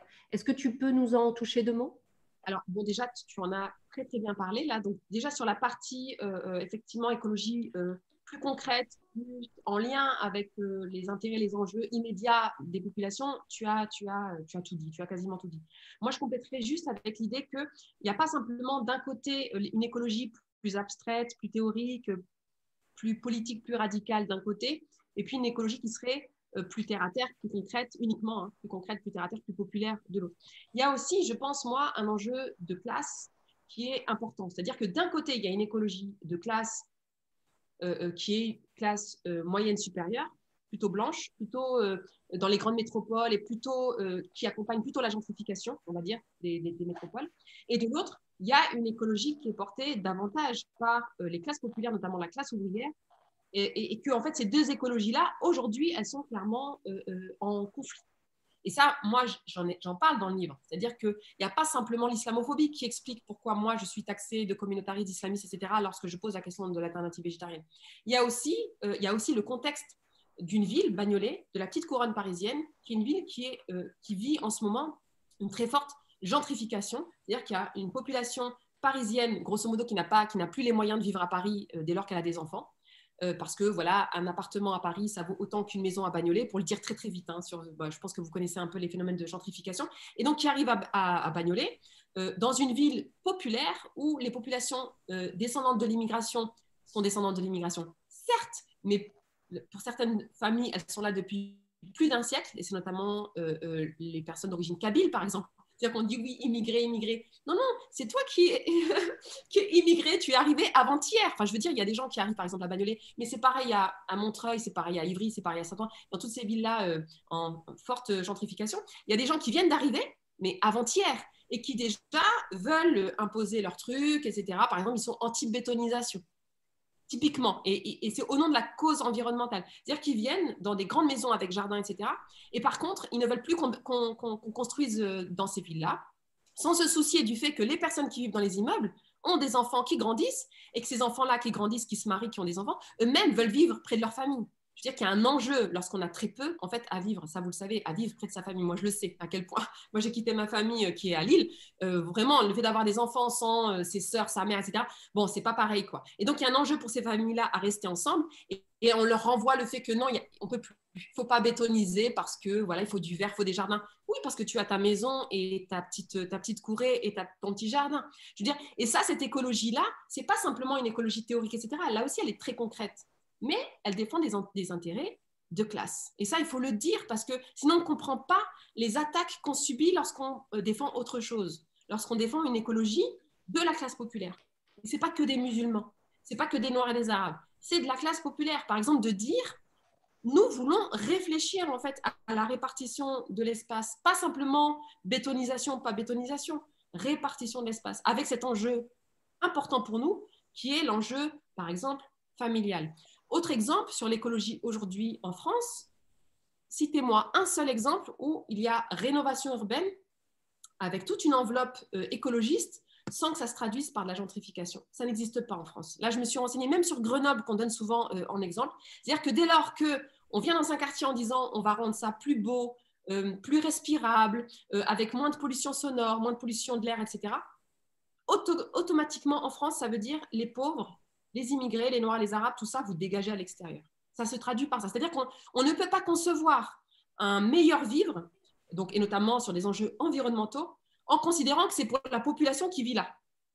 C'est-à-dire que tout de suite, et ça, on a cette expérience par exemple à Bagnolet, mais je pourrais vous donner, parce que là pour le coup c'est quelque chose que j'ai étudié professionnellement, plein d'exemples en France où lorsqu'on arrive en se disant mais ce quartier-là, on y vit mal, c'est moche, il y a trop de bruit, dès qu'on investit, encore une fois, hein, avec la cause, en prenant, en s'habillant de la cause écologiste, tout de suite, ça veut dire les loyers vont augmenter. Enfin, et du coup, c'est sur le prix notamment des loyers qu'on joue sur la gentrification, c'est-à-dire ça devient trop cher parce que c'est trop beau.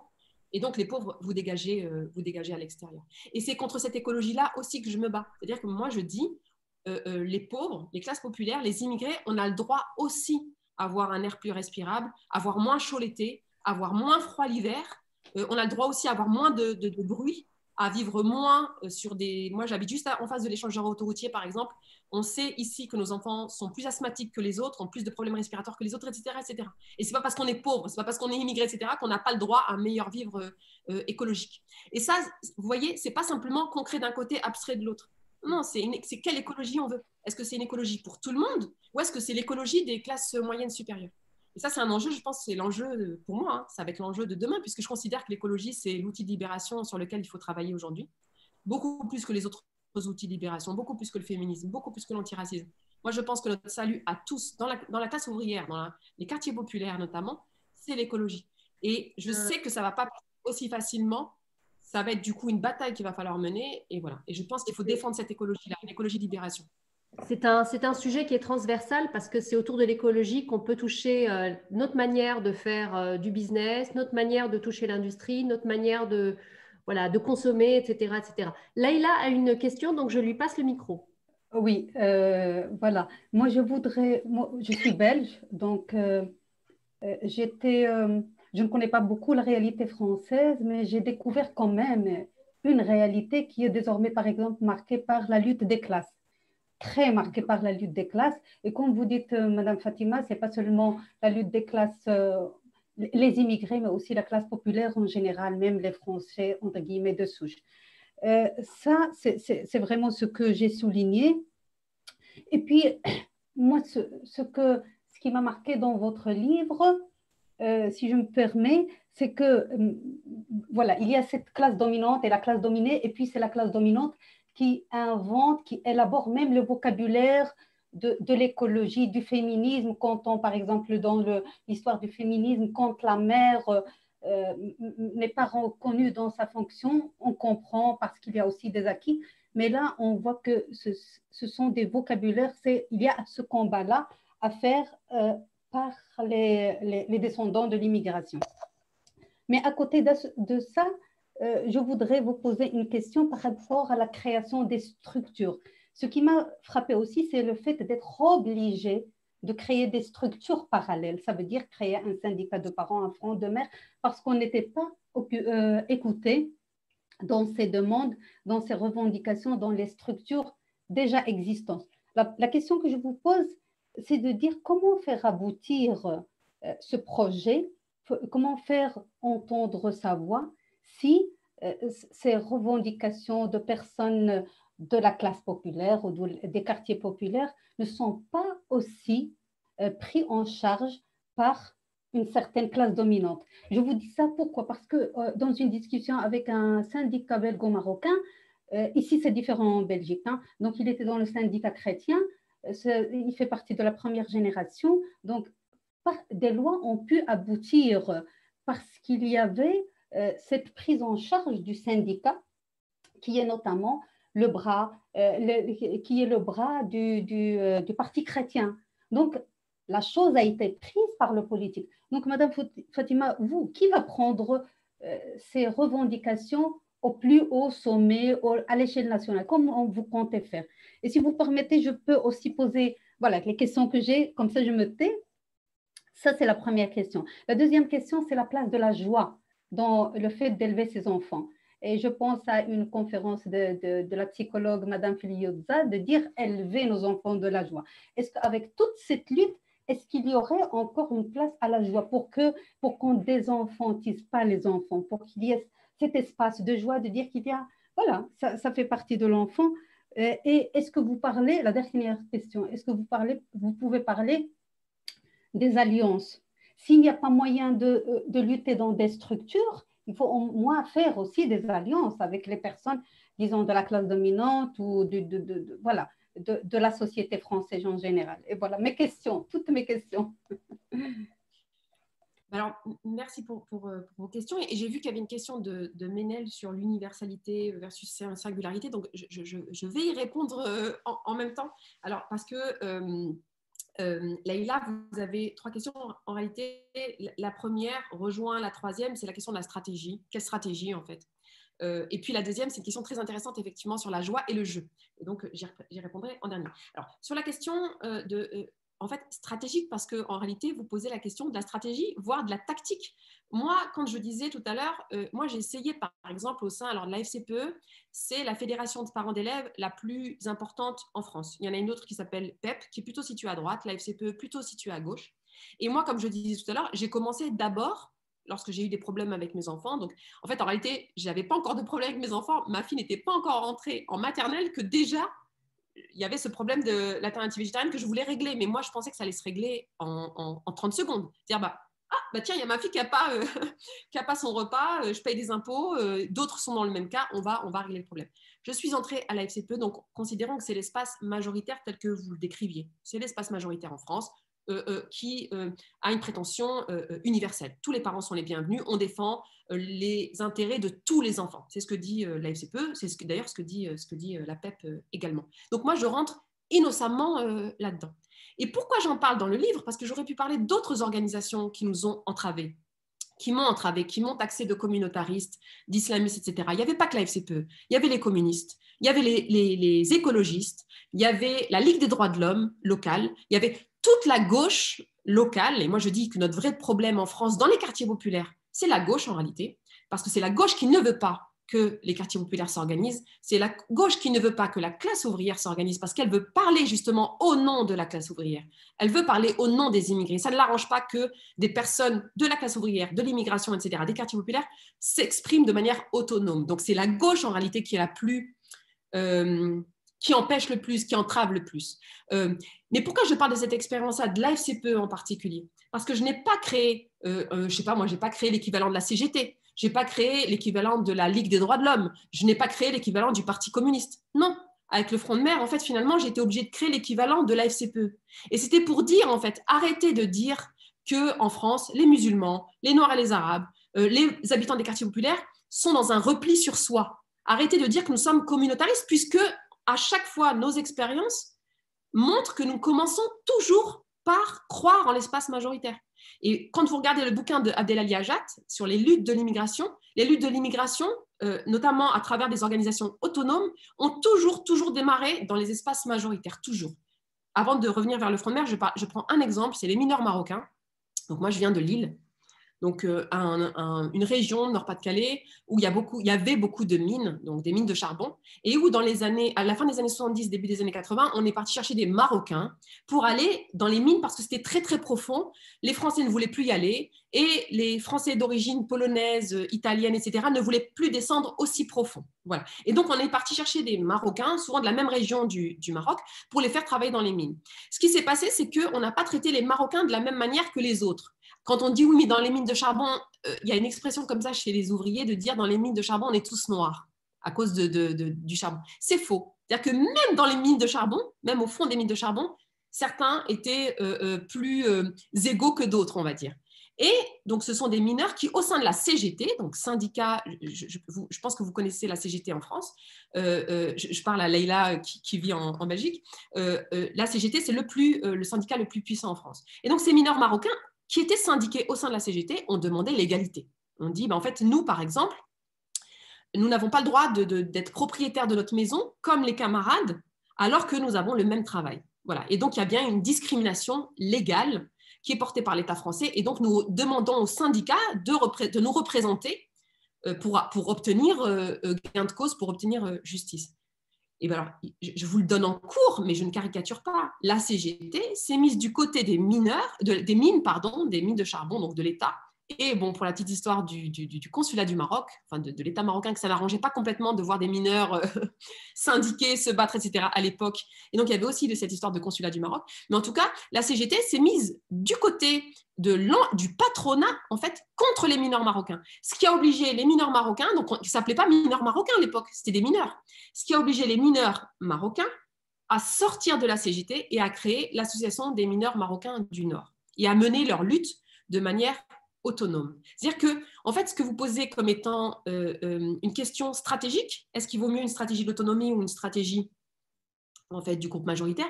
Finalement, là, en fait, ce n'est pas une stratégie. En fait, on n'a pas le choix. C'est-à-dire que toutes nos expériences montrent qu'en fait, sur certaines questions, notamment dès lors qu'il s'agit de la question du racisme structurel, nous obligent à nous battre aussi dans un espace autonome. Parce qu'on ne tient pas dans l'espace majoritaire. Il y a tout un mécanisme en fait d'entrave, de stigmatisation. Je vous dis par exemple, l'étiquette communautariste, en France, elle n'est pas soutenable. Moi, j'ai pu expérimenter le fait que moi, ça me faisait déprimer. J'étais à un moment donné en dépression, je venais accoucher de mon deuxième enfant, j'étais en dépression, je me disais, mais comment je vais faire aujourd'hui pour ne pas être taxée de communautariste? Parce que ça, effectivement, ça a des conséquences sur l'école des enfants, sur le travail. Moi, on envoyait des lettres de délation à mon travail pour dire cette femme est une communautariste, etc. Et donc, on ne peut pas rester dans le majoritaire, on est obligé de sortir. Maintenant, ça ne veut pas dire qu'il faut être que dans l'espace autonome. Moi, je suis effectivement pour qu'on réfléchisse ensemble, mais bon, moi, là, c'est un espace, mais il faudrait qu'on ait plus d'espace pour dire je suis d'accord avec vous, l'espace minoritaire, ça ne fonctionnera pas. Et à un moment donné, quand par définition, être exclusivement dans la minorité, ça ne permet pas de créer un rapport de force politique favorable à la minorité. Je veux dire, ça, il n'y a pas besoin d'être un génie politique pour le comprendre. Et donc, je pense qu'il faut une stratégie à deux pieds. C'est-à-dire un pied dans l'autonomie et en même temps un pied dans l'espace majoritaire, un pied dans l'institution. Moi, je ne suis pas contre les institutions, je travaille dans l'institution. Je suis consultante, je travaille dans l'institution, je sais à quel point, y compris au sein des institutions, il y a un rapport de force politique qui est possible. Et donc, c'est comment, en fait, on arrive à avoir une stratégie où on est dans des organisations autonomes, où en même temps, on est dans l'institution, et en fait, c'est comment on se met en réseau. Donc, ça répond un petit peu à votre question des alliances. Pour moi, l'alliance, elle n'est pas prioritaire. Pour moi, ce qui est prioritaire, c'est que, là, en l'occurrence, pour ce qui concerne les enfants, c'est que les parents des quartiers populaires, donc qui ont des enfants de classe populaire et ou musulmans et ou issus de l'immigration postcoloniale africaine, c'est que ces parents-là s'organisent et mènent le combat. Pour moi, c'est ça la priorité. Oui, pardon. Là, il y a un combat sans doute à mener. Alors, je m'appelle Ismène, je suis la cousine de Sophia. Et je travaille dans un lycée professionnel. Et il y a quelque chose qui passait en catimini, là, début du mois de novembre. Il n'y a plus de certification intermédiaire. Quand des gamins passent le bac pro, jusqu'alors, ils pouvaient passer à l'issue de la première ou le CAP ou le BEP. Donc, un premier diplôme qui reconnaît des compétences professionnelles. Là, c'est passé, il n'y aura plus de certification intermédiaire. À la place, on demande aux enseignants de compléter des livrets de compétences, c'est-à-dire qu'un gamin qui n'a pas de diplôme, il va sur le marché du travail avec un livret de compétences. Donc, ça veut dire qu'au niveau salarial, au niveau de la reconnaissance, c'est clairement de la chair à canon qu'on fait au patronat.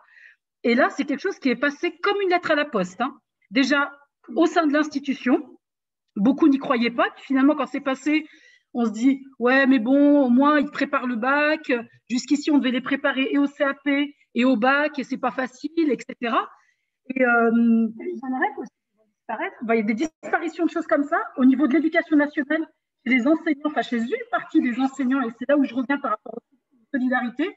Là où ça remue le plus, chez les profs qui sont anciennement ouvriers ou chez les profs qui sont issus de culture populaire, de classe sociale populaire, là, il y a une vraie gêne en se disant non, là, nous, des élèves, s'ils n'ont pas le bac, il faut qu'ils partent avec quelque chose. Donc là, il y a une petite, on va dire, nous, dans l'établissement où je travaille, une petite mobilisation. Donc, on a pris le parti d'inscrire des élèves, dès lors qu'ils avaient la condition d'âge, en candidat libre, et de dire, les profs notamment en question, de dire, nous, ces élèves-là qui peuvent passer en candidat libre, on les prend, on les prépare, parce que c'est des épreuves ponctuelles, mais au moins, s'ils ne continuent pas, s'ils n'ont pas leur bac, ou peu importe, s'ils ont envie d'arrêter d'aller travailler, ils ont un diplôme. Mais les solidarités, quand on dit les luttes, il y a aussi des solidarités, je pense, à trouver aussi au niveau des institutions, au niveau des gens à qui, par exemple, on confie nos enfants. Et c'est pour ça que oui, il y a des choses autonomes à mener, ça c'est nécessaire. Et c'est important, c'est parce que ça conscientise, etc. Et j'en suis convaincue. Mais je pense que, aussi trouver des alliés et des alliances et des solidarités parce qu'on a aussi des mêmes intérêts à défendre, en fait, parce que clairement, il y a des intérêts de classe. Voilà, nous aussi, on a les mêmes classes, etc. Et là, je pense qu'il y a un vrai combat à mener. Donc là, on n'en parle pas du tout. Je ne sais même pas si ça a eu un écho dans la presse ou pas. Un tout petit peu, je crois qu'il y a un billet dans sur le café pédagogique ou un truc comme ça. Mais là, il y a une vraie lutte à mener. Une vraie lutte à mener. Est-ce que vous... est-ce que si vous avez l'article du café pédagogique, est-ce que vous pouvez le mettre en lien là dans le chat? Parce que moi, je n'avais pas l'info non plus. Mais l'info, elle est passée plus qu'en catimini. C'est-à-dire qu'on attend un décret, un texte. Jusqu'à maintenant, c'est des choses qui ne passent pas. On dit juste, il n'y a plus d'inscription. Là, on devait inscrire des gamins aux examens. On ne peut plus les inscrire. Donc, en fait, là, il y a des choses, c'est typique aussi de ce gouvernement où on nous met devant le fait accompli. Ça veut dire que les choses, elles se décident comme ça. Et comme ça, il n'y a pas de possibilité de s'organiser, il n'y a pas de possibilité de mener des luttes, il n'y a pas de possibilité d'informer. C'est comme ça, point barre. Et pour vous dire, là, le fait nous, dans notre établissement, on se dit, OK, ça a changé, mais pour nous, ça ne changera pas. On va inscrire les gamins et on va les préparer. Et les enseignants préparer des gamins, alors ils le font, ce n'est pas du bénévolat non plus, parce que c'est un vrai travail. Et ils disent, il faut que ce soit reconnu et que ce soit comme ça. C'est en train de discuter parce que finalement, on se dit, qu'est-ce que c'est que cet établissement où les gens, en fait, il y a des heures qui vont passer pour ça. Ce n'est pas ce qui est prévu. Mais il faut que je retrouve. S'il y a un truc dans le café pédagogique, je le retrouve. Mais sinon, si on peut laisser une adresse commune, Leïla, peut-être suite à cet échange-là, pour transmettre ces informations-là. Mais là, je pense qu'il y a un vrai combat à mener. Un vrai combat à mener. En tant que, tu sais, moi, je suis élue politique sur ma ville, à Vénissieux, qui est une ville de la banlieue lyonnaise. En fait, si tu veux, moi, je suis déléguée à l'éducation à l'enfance. Et il y a un vrai problème au niveau du collège. Tu as raison, c'est à la base, c'est même à l'école primaire qu'il faut travailler. Et je suis tout à fait d'accord avec toi là-dessus, parce que c'est un vrai travail qu'on mène sur le terrain et c'est pas facile, que ce soit avec les parents, avec l'institution. C'est très, très compliqué, mais c'est encore plus compliqué avec les institutions. Ça, c'est clair. Et surtout quand les institutions sont de bords politiques opposés aux tiens. Par exemple, je te donne un exemple sur le collège. Et là, ça aussi, j'ai appris comme ma cousine Ismène, qui est CPE dans son lycée. Moi, j'ai appris par hasard sur une lettre des élus que voilà, pendant la période de confinement, tu sais, dans les collèges, tu as des zones REP. Donc, les zones REP, c'est d'éducation prioritaire. Et REP+, c'est éducation prioritaire plus. Dans genre, vraiment les banlieues avec le plus de précarité, plus de pauvreté, plus de chômage, plus d'immigration forcément, et plus de difficultés sociales. Donc nous, sur mon quartier là où j'habite, il y a des petites maisons, et puis il y a des tours, et puis il y a des quartiers, en fait, du logement social. Donc le collège de secteur, il n'est pas REP+, il est REP. Après, la réalité, c'est que le public, il est REP++, parce qu'en fait, les petites maisons, oui, les petits pavillons et tout ça, les gens, ils ne mettent pas leurs gamins dans le collège, parce que, voilà, on parlait de la gentrification tout à l'heure, c'est ça, dès lors que tu as un peu les moyens et tout, hop, c'est en privé, parce que tu ne veux pas que tes... Et puis en même temps, je peux les comprendre, ils ont envie que leurs enfants réussissent. Le collège, c'est un peu catastrophique, mais ce collège, il a été construit en 1974, il n'a eu aucune réhabilitation depuis 1974, il est zone REP parce que, voilà, il y a des maisons à côté. Donc, le système, il est super mal fait, donc il manque de moyens. Mais si je te dis, moi, mes enfants, quand il pleut, ils sont sous la pluie, il n'y a pas de préau. Tu vois, le genre, c'est la salle de techno, on dirait que tu rentres dans une grange. C'est horrible, la situation. Et après, on se demande pourquoi les gamins, ils décrochent. Bien sûr que tu décroches. Qu'est-ce qui te donne envie de continuer? Franchement, si tu n'as pas des parents costauds derrière, qui peuvent se donner les moyens de ne pas lâcher, d'être... voilà, de leur donner envie de continuer et puis avoir de la motivation, parce que les gamins, il faut qu'ils en aient de la motivation.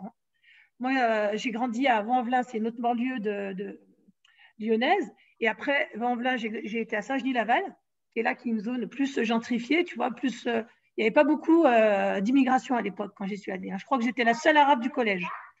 Et je peux te dire que c'était autre chose. J'ai vu un collège comme j'avais jamais vu, tout neuf. On avait une salle d'informatique, et ça, c'est à l'époque, j'ai 42 ans, donc imagine. Donc, c'est incroyable, quoi, les moyens qu'il y avait, et que le collège dans lequel j'étais, pour te dire, moi, le collège que j'ai eu, c'est du luxe par rapport au collège dans lequel sont mes enfants. Donc, oui, et donc là, je te disais, pour en revenir à l'histoire du collège, les zones REP, ils vont les enlever. Tu vois, ça ne va plus exister. Ils sont en train de faire passer leur truc, là. Mais en catimini, comme d'habitude, parce que c'est les façons de faire. Et ça, si on n'est pas dans des luttes solidaires, oui, avec les institutions, avec les profs, moi je travaille avec les profs, mais des élus, des parents qui veulent s'engager et militer, ça passera, ça passera, ça passera. Et en fait, pourquoi? Pour donner, et en plus, leur argument, c'est oui, on va enlever les REP, parce qu'il faut donner plus de moyens aux campagnes, aux gamins dans les campagnes, les collèges manquent de moyens et tout. Mais mets des moyens dans les campagnes, mais non, il ne faut pas en enlever aux autres, quoi. C'est ça, alors qu'ils en ont plus besoin. Après, c'est vrai qu'il faut s'accrocher. Non, mais ça, c'est la rhétorique. Ouais, c'est d'opposer, en fait, effectivement, les enfants de la périphérie des grandes métropoles et les enfants de la périphérie périurbaine, ou effectivement, ce qu'on appelle les campagnes, même si ce n'est pas vraiment les campagnes. Effectivement, ils opposent. C'est vraiment un discours un peu... d'abord d'extrême droite, de dire en fait on a arrosé les quartiers politiques de la ville pendant des décennies et des décennies, alors qu'on a abandonné les vrais Français, le peuple français des campagnes. Et ça, c'est vrai que c'est une rhétorique qui est mobilisée de plus en plus, y compris par le gouvernement actuel. Oui, alors quand vous disiez, voilà, il y a plein de choses qui passent en catimini pour ce qui concerne l'école. En fait, en réalité, c'est pas que l'école, c'est tout. C'est-à-dire que c'est sur le code du travail, y compris là depuis le confinement, au même moment où on valorisait les femmes de ménage, les caissières, les livreurs, etc., bim, il y avait une aggravation encore du délitement, du dérèglement du marché du travail, du code du travail suite à la loi travail. Pour ce qui concerne les lois liberticides et sécuritaires, il n'y en a jamais eu autant qu'aujourd'hui. Vous avez suivi la loi sur la sécurité globale, la question des violences policières avec toujours plus de moyens pour la police, y compris pour ce qui concerne la légitime défense, etc. Donc, pour ce qui concerne, oui, l'école, il y a eu Parcoursup qui est passé comme une lettre à la poste en réalité. Il y a eu le bac déterritorialisé, donc un bac, par exemple, en Seine-Saint-Denis, quelle que soit la note que vous avez obtenue, vaudra de toute façon moins qu'un bac parisien. Et c'est ce qui a provoqué, moi je peux le témoigner, c'est ce qui a provoqué que beaucoup de parents, dont vous parliez tout à l'heure, parce que vous disiez il faut s'accrocher, il faut que les parents ils s'accrochent quand c'est un collège où il n'y a pas de préau, par exemple, et où les salles de classe sont des granges. En fait, non, moi, les parents que je connais, ce n'est pas simplement qu'ils s'accrochent, il faut dire la vérité, y compris lorsqu'ils sont de classe populaire, ils se saignent pour mettre leurs enfants dans le privé. C'est tout ce qui se passe, où ils cherchent à avoir des dérogations eux aussi. Et donc, vous avez raison de dire qu'il ne faut pas pointer du doigt ces parents-là, parce que vous avez raison de dire qu'ils ne veulent pas sacrifier leurs enfants. Donc, moi, quand j'en parle dans le livre de système de fraude à la carte scolaire, ce n'est pas les parents que je pointe du doigt, c'est les institutions déjà qui signent des dérogations, qui ne font pas respecter la carte scolaire et effectivement qui ont des inégalités de moyens dans la dotation aux établissements publics. C'est-à-dire que tel établissement public a 10 fois plus parfois ou 30 fois plus, que tel autre établissement public. Donc, c'est bien la responsabilité des pouvoirs publics. En fait, ce n'est pas la responsabilité des parents qui s'affolent et qui paniquent pour leurs enfants. Oui, alors tout à l'heure, quand je parlais d'abord les parents, etc., et quand je parlais d'espace autonome, qu'on soit bien d'accord, moi, quand je dis espace autonome, ça ne veut pas dire un espace de noirs et d'arabes. En fait, ça veut dire autonome des partis politiques, autonome des syndicats majoritaires. C'est ça, autonome. Ce n'est pas les noirs et les arabes. Je ne sais pas si j'ai été claire tout à l'heure, mais ce n'est vraiment pas une autonomie raciale ou une autonomie de classe. Non, non, c'est l'autonomie par rapport aux organisations existantes. Donc, oui, vous avez raison. Moi, d'ailleurs, je pense avoir insisté dessus aussi. En fait, le salut, pour ce qui concerne l'école, c'est la capacité des parents à travailler avec les enseignants, la capacité des enseignants à travailler avec les parents. Il n'y a que comme ça qu'on s'en sortira. Malheureusement, ce n'est pas le cas aujourd'hui. C'est-à-dire que les enseignants aujourd'hui ne travaillent pas avec les parents. Au contraire, les parents ne peuvent plus entrer dans les écoles, de moins en moins d'ailleurs, avec l'état d'urgence suite aux attentats et l'état d'urgence sanitaire. Vous avez vu, les parents ne peuvent plus entrer dans l'école, encore moins qu'avant.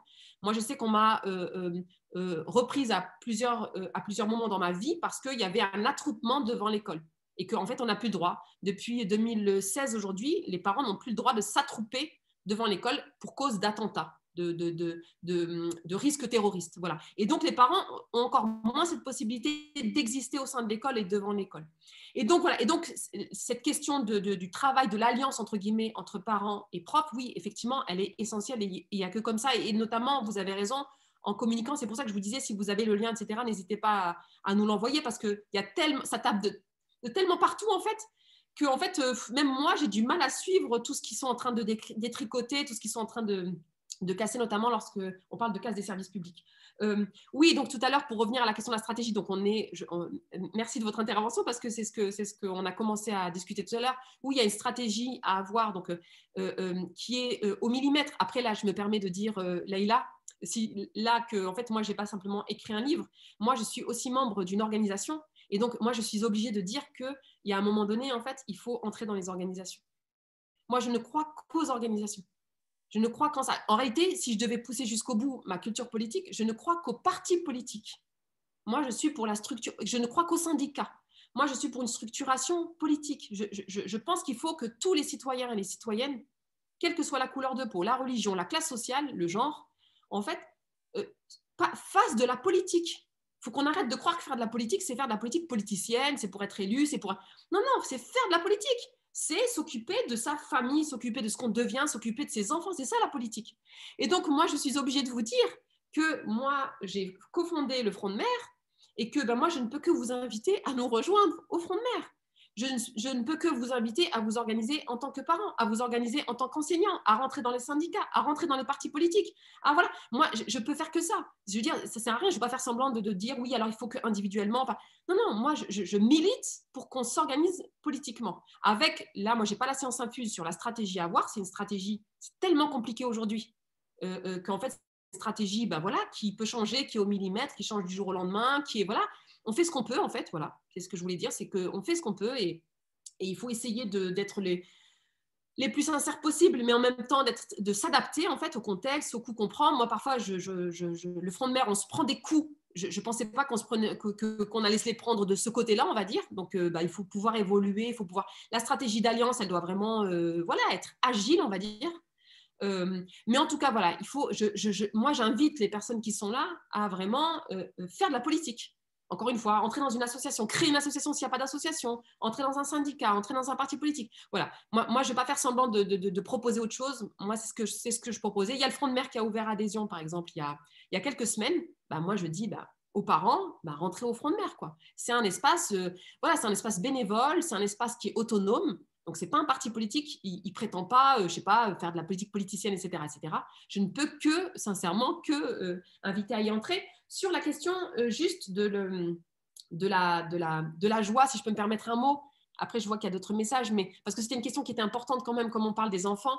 Moi, je pense qu'il y a quelque chose autour, effectivement, de la joie à préserver pour nos enfants. Il ne faudrait pas qu'on dénonce la désenfantisation de nos enfants et en même temps, nous-mêmes, en fait, on désenfantise parce qu'en fait, ce qu'on fait, c'est chiant.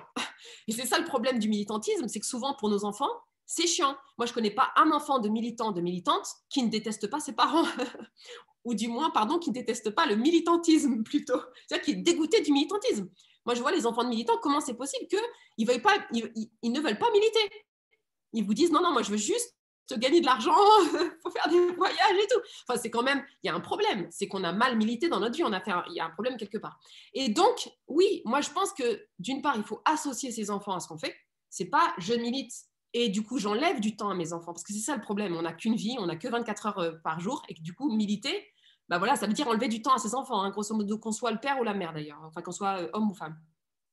Moi, de plus en plus, je le dis rapidement, avant, moi, je militais un petit peu partout, je bougeais beaucoup, etc. Moi, je vous assure que maintenant, si ce n'est pas à Bagnolet, dans mon quartier, en bas de mon immeuble, je ne milite pas. Moi, il y a vraiment un truc autour du fait que je n'ai pas 30 000 possibilités. Je veux pouvoir associer mes enfants.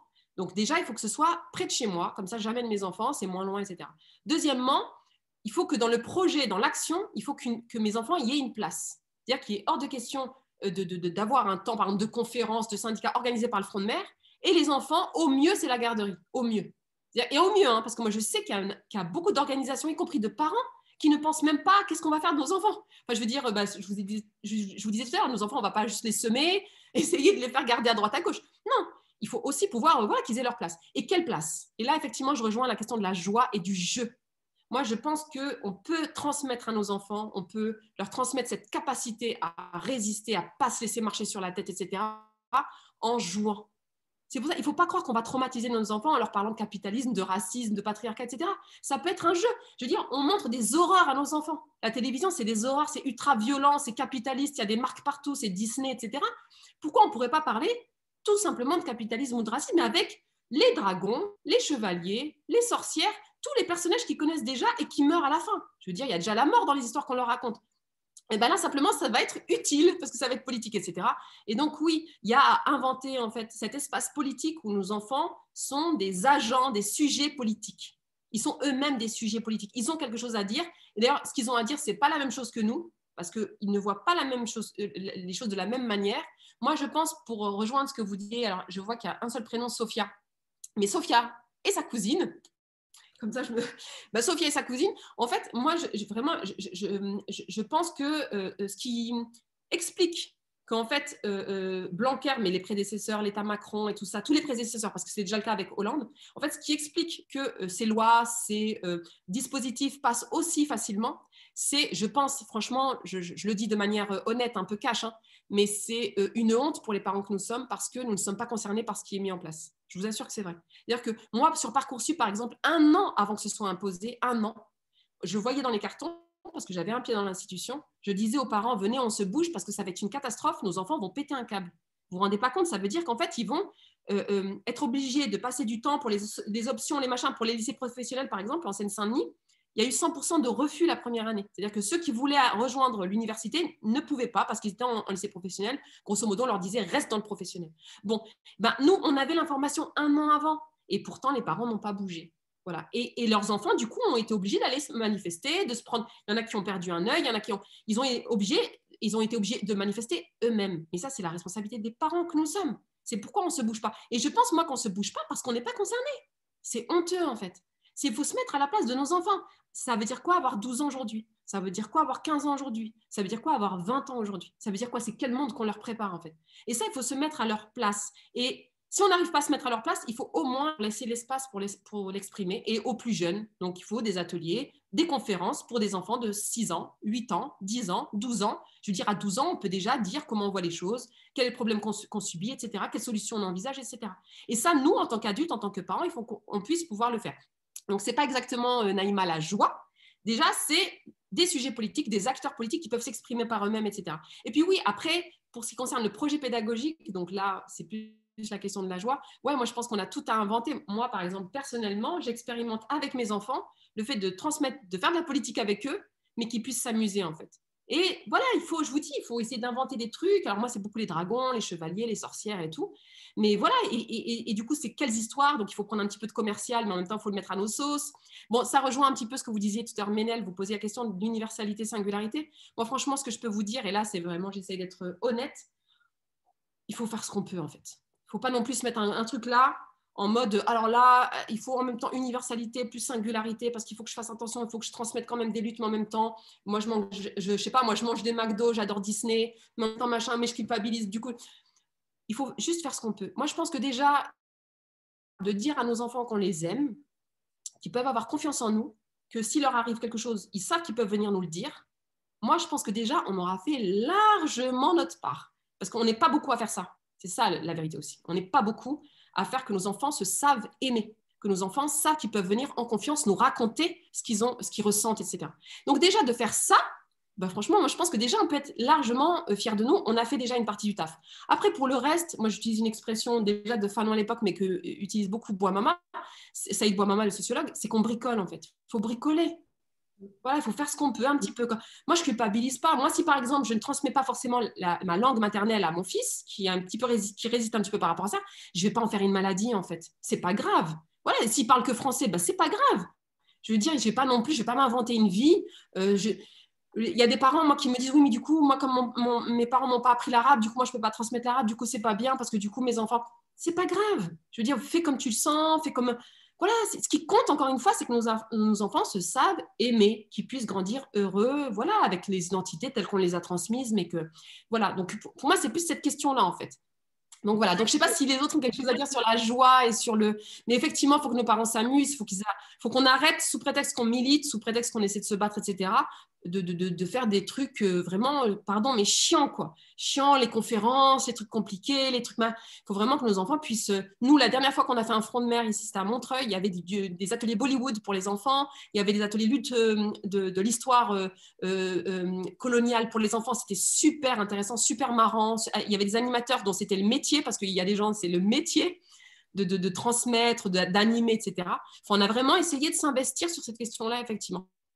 Et puis alors, enfin, pardon, de recevoir juste un livre sur la joie militante. Je ne l'ai pas encore lu. Je vous le montre. D'accord. Et je pense que s'il n'y a pas d'autres questions, on va clôturer. Voilà, ça s'appelle Militante. Donc, je viens de le recevoir. On me l'a envoyé. Carla Bergman et Nick Montgomery. Effectivement, c'est une vraie question en ce moment sur voilà, la joie, en fait, dans nos luttes et dans la transmission, dans nos projets pédagogiques.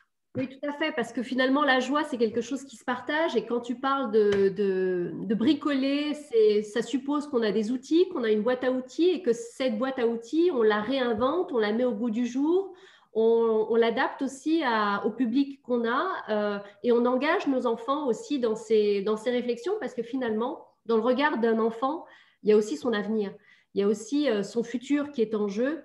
Mais il y a surtout sa vitalité, parce que c'est ce qu'on appelle en spiritualité l'enfant intérieur. L'enfant intérieur a en soi toute la graine des potentialités. Et je pense que faire de la politique, c'est de mettre en action justement ces potentialités et donner un avenir meilleur pour nos enfants. Et c'est précisément, je pense, l'objet de ton livre qui, à mon sens, était au démarrage très, très dans les luttes, etc. Et en fait, on s'aperçoit au fil du livre qu'il y a derrière tout ça l'amour d'une mère pour son enfant. Et on le trouve, enfin, moi personnellement, j'ai été très, très sensible à ça vers la fin du livre, parce que finalement, c'est une maman qui est très sensible et qui a envie de bien faire et qui porte véritablement l'avenir de son enfant très, très haut. Et donc, je pense que, enfin, moi, personnellement, ce livre m'a beaucoup brassée, m'a beaucoup touchée. Et je le recommande à toutes les femmes, maman, pas maman, mère, pas mère. Je vous encourage vraiment à lire ce livre.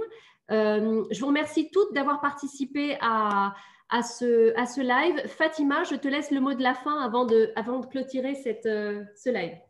Merci beaucoup, Leïla, pour ce temps, ces rencontres. Moi, je suis très bavarde, donc je m'excuse si j'ai pris trop de place et je ne vous ai pas assez écouté. En plus, je suis arrivée en retard. Mais merci beaucoup. En plus, on a d'autant plus besoin de ces temps-là que là, je pense qu'on est reparti pour 2021 avec à nouveau des confinements, des couvre-feux. Donc, merci de tenir et de quand même proposer des espaces où on peut échanger et tout. C'est important, même psychiquement, qu'on se dise qu'il n'y a pas de fatalité, qu'il faut quand même continuer, qu'on ne peut pas se mettre entre parenthèses. Que ça peut marcher 3 jours, 1 semaine, 3 semaines, les parenthèses, mais sur aussi longtemps. Et puis, comme là, on est parti jusqu'à 2022, je pense qu'il faut maintenir comme ça ces temps d'échange. Et puis, effectivement, tu l'as dit, et moi aussi, je finirai par ça. Voilà, tout ça, c'est bien pour nos enfants. C'est par amour pour eux, c'est pour qu'ils s'en sortent, c'est pour qu'ils puissent grandir heureux. Il ne faut pas nous mettre trop de pression, on en a déjà assez. Mais plus on sera ensemble, Et plus on se mettra ensemble, et moins on aura de pression individuelle, en fait. Pour moi, c'est ça. Il ne faut pas avoir peur de se mobiliser, de lutter dès lors qu'on est ensemble, puisque moi, je peux témoigner, et je pense que d'autres ici peuvent le faire, je peux témoigner que c'est de rester isolé dans des stratégies individuelles qui fait qu'on est particulièrement angoissé, anxieuse, etc. Dès lors qu'on se met ensemble, on gagne du temps dans l'éducation des enfants. Et puis voilà, l'idée, c'est de pouvoir éduquer nos enfants ensemble. Voilà. Donc, je suis sûre qu'on partage tous le même amour pour nos gosses. Et bon, ça, c'est ce qui me donne espoir aussi. Donc, merci beaucoup. Merci beaucoup, Fatima. Merci pour ton énergie communicative. Merci pour ton engagement. Et tu es un vrai exemple. Donc, merci pour ce que tu nous as donné aujourd'hui. Mesdames, save the date pour le prochain livre du mois de janvier avec Hasna Haik, la libre que j'ai mis juste là. Alors, vous pouvez l'acheter en librairie indépendante et je sais qu'elle a posté quelque chose sur Facebook. Donc, rejoignez-nous le 30 janvier à 14h, donc le dernier samedi du mois à 14h pour la prochaine. Merci beaucoup, Fatima. À très bientôt et on s'envoie justement les décrets dont on a parlé et la suite. Je vous embrasse toutes et bonne fin de journée. Salut. Ciao.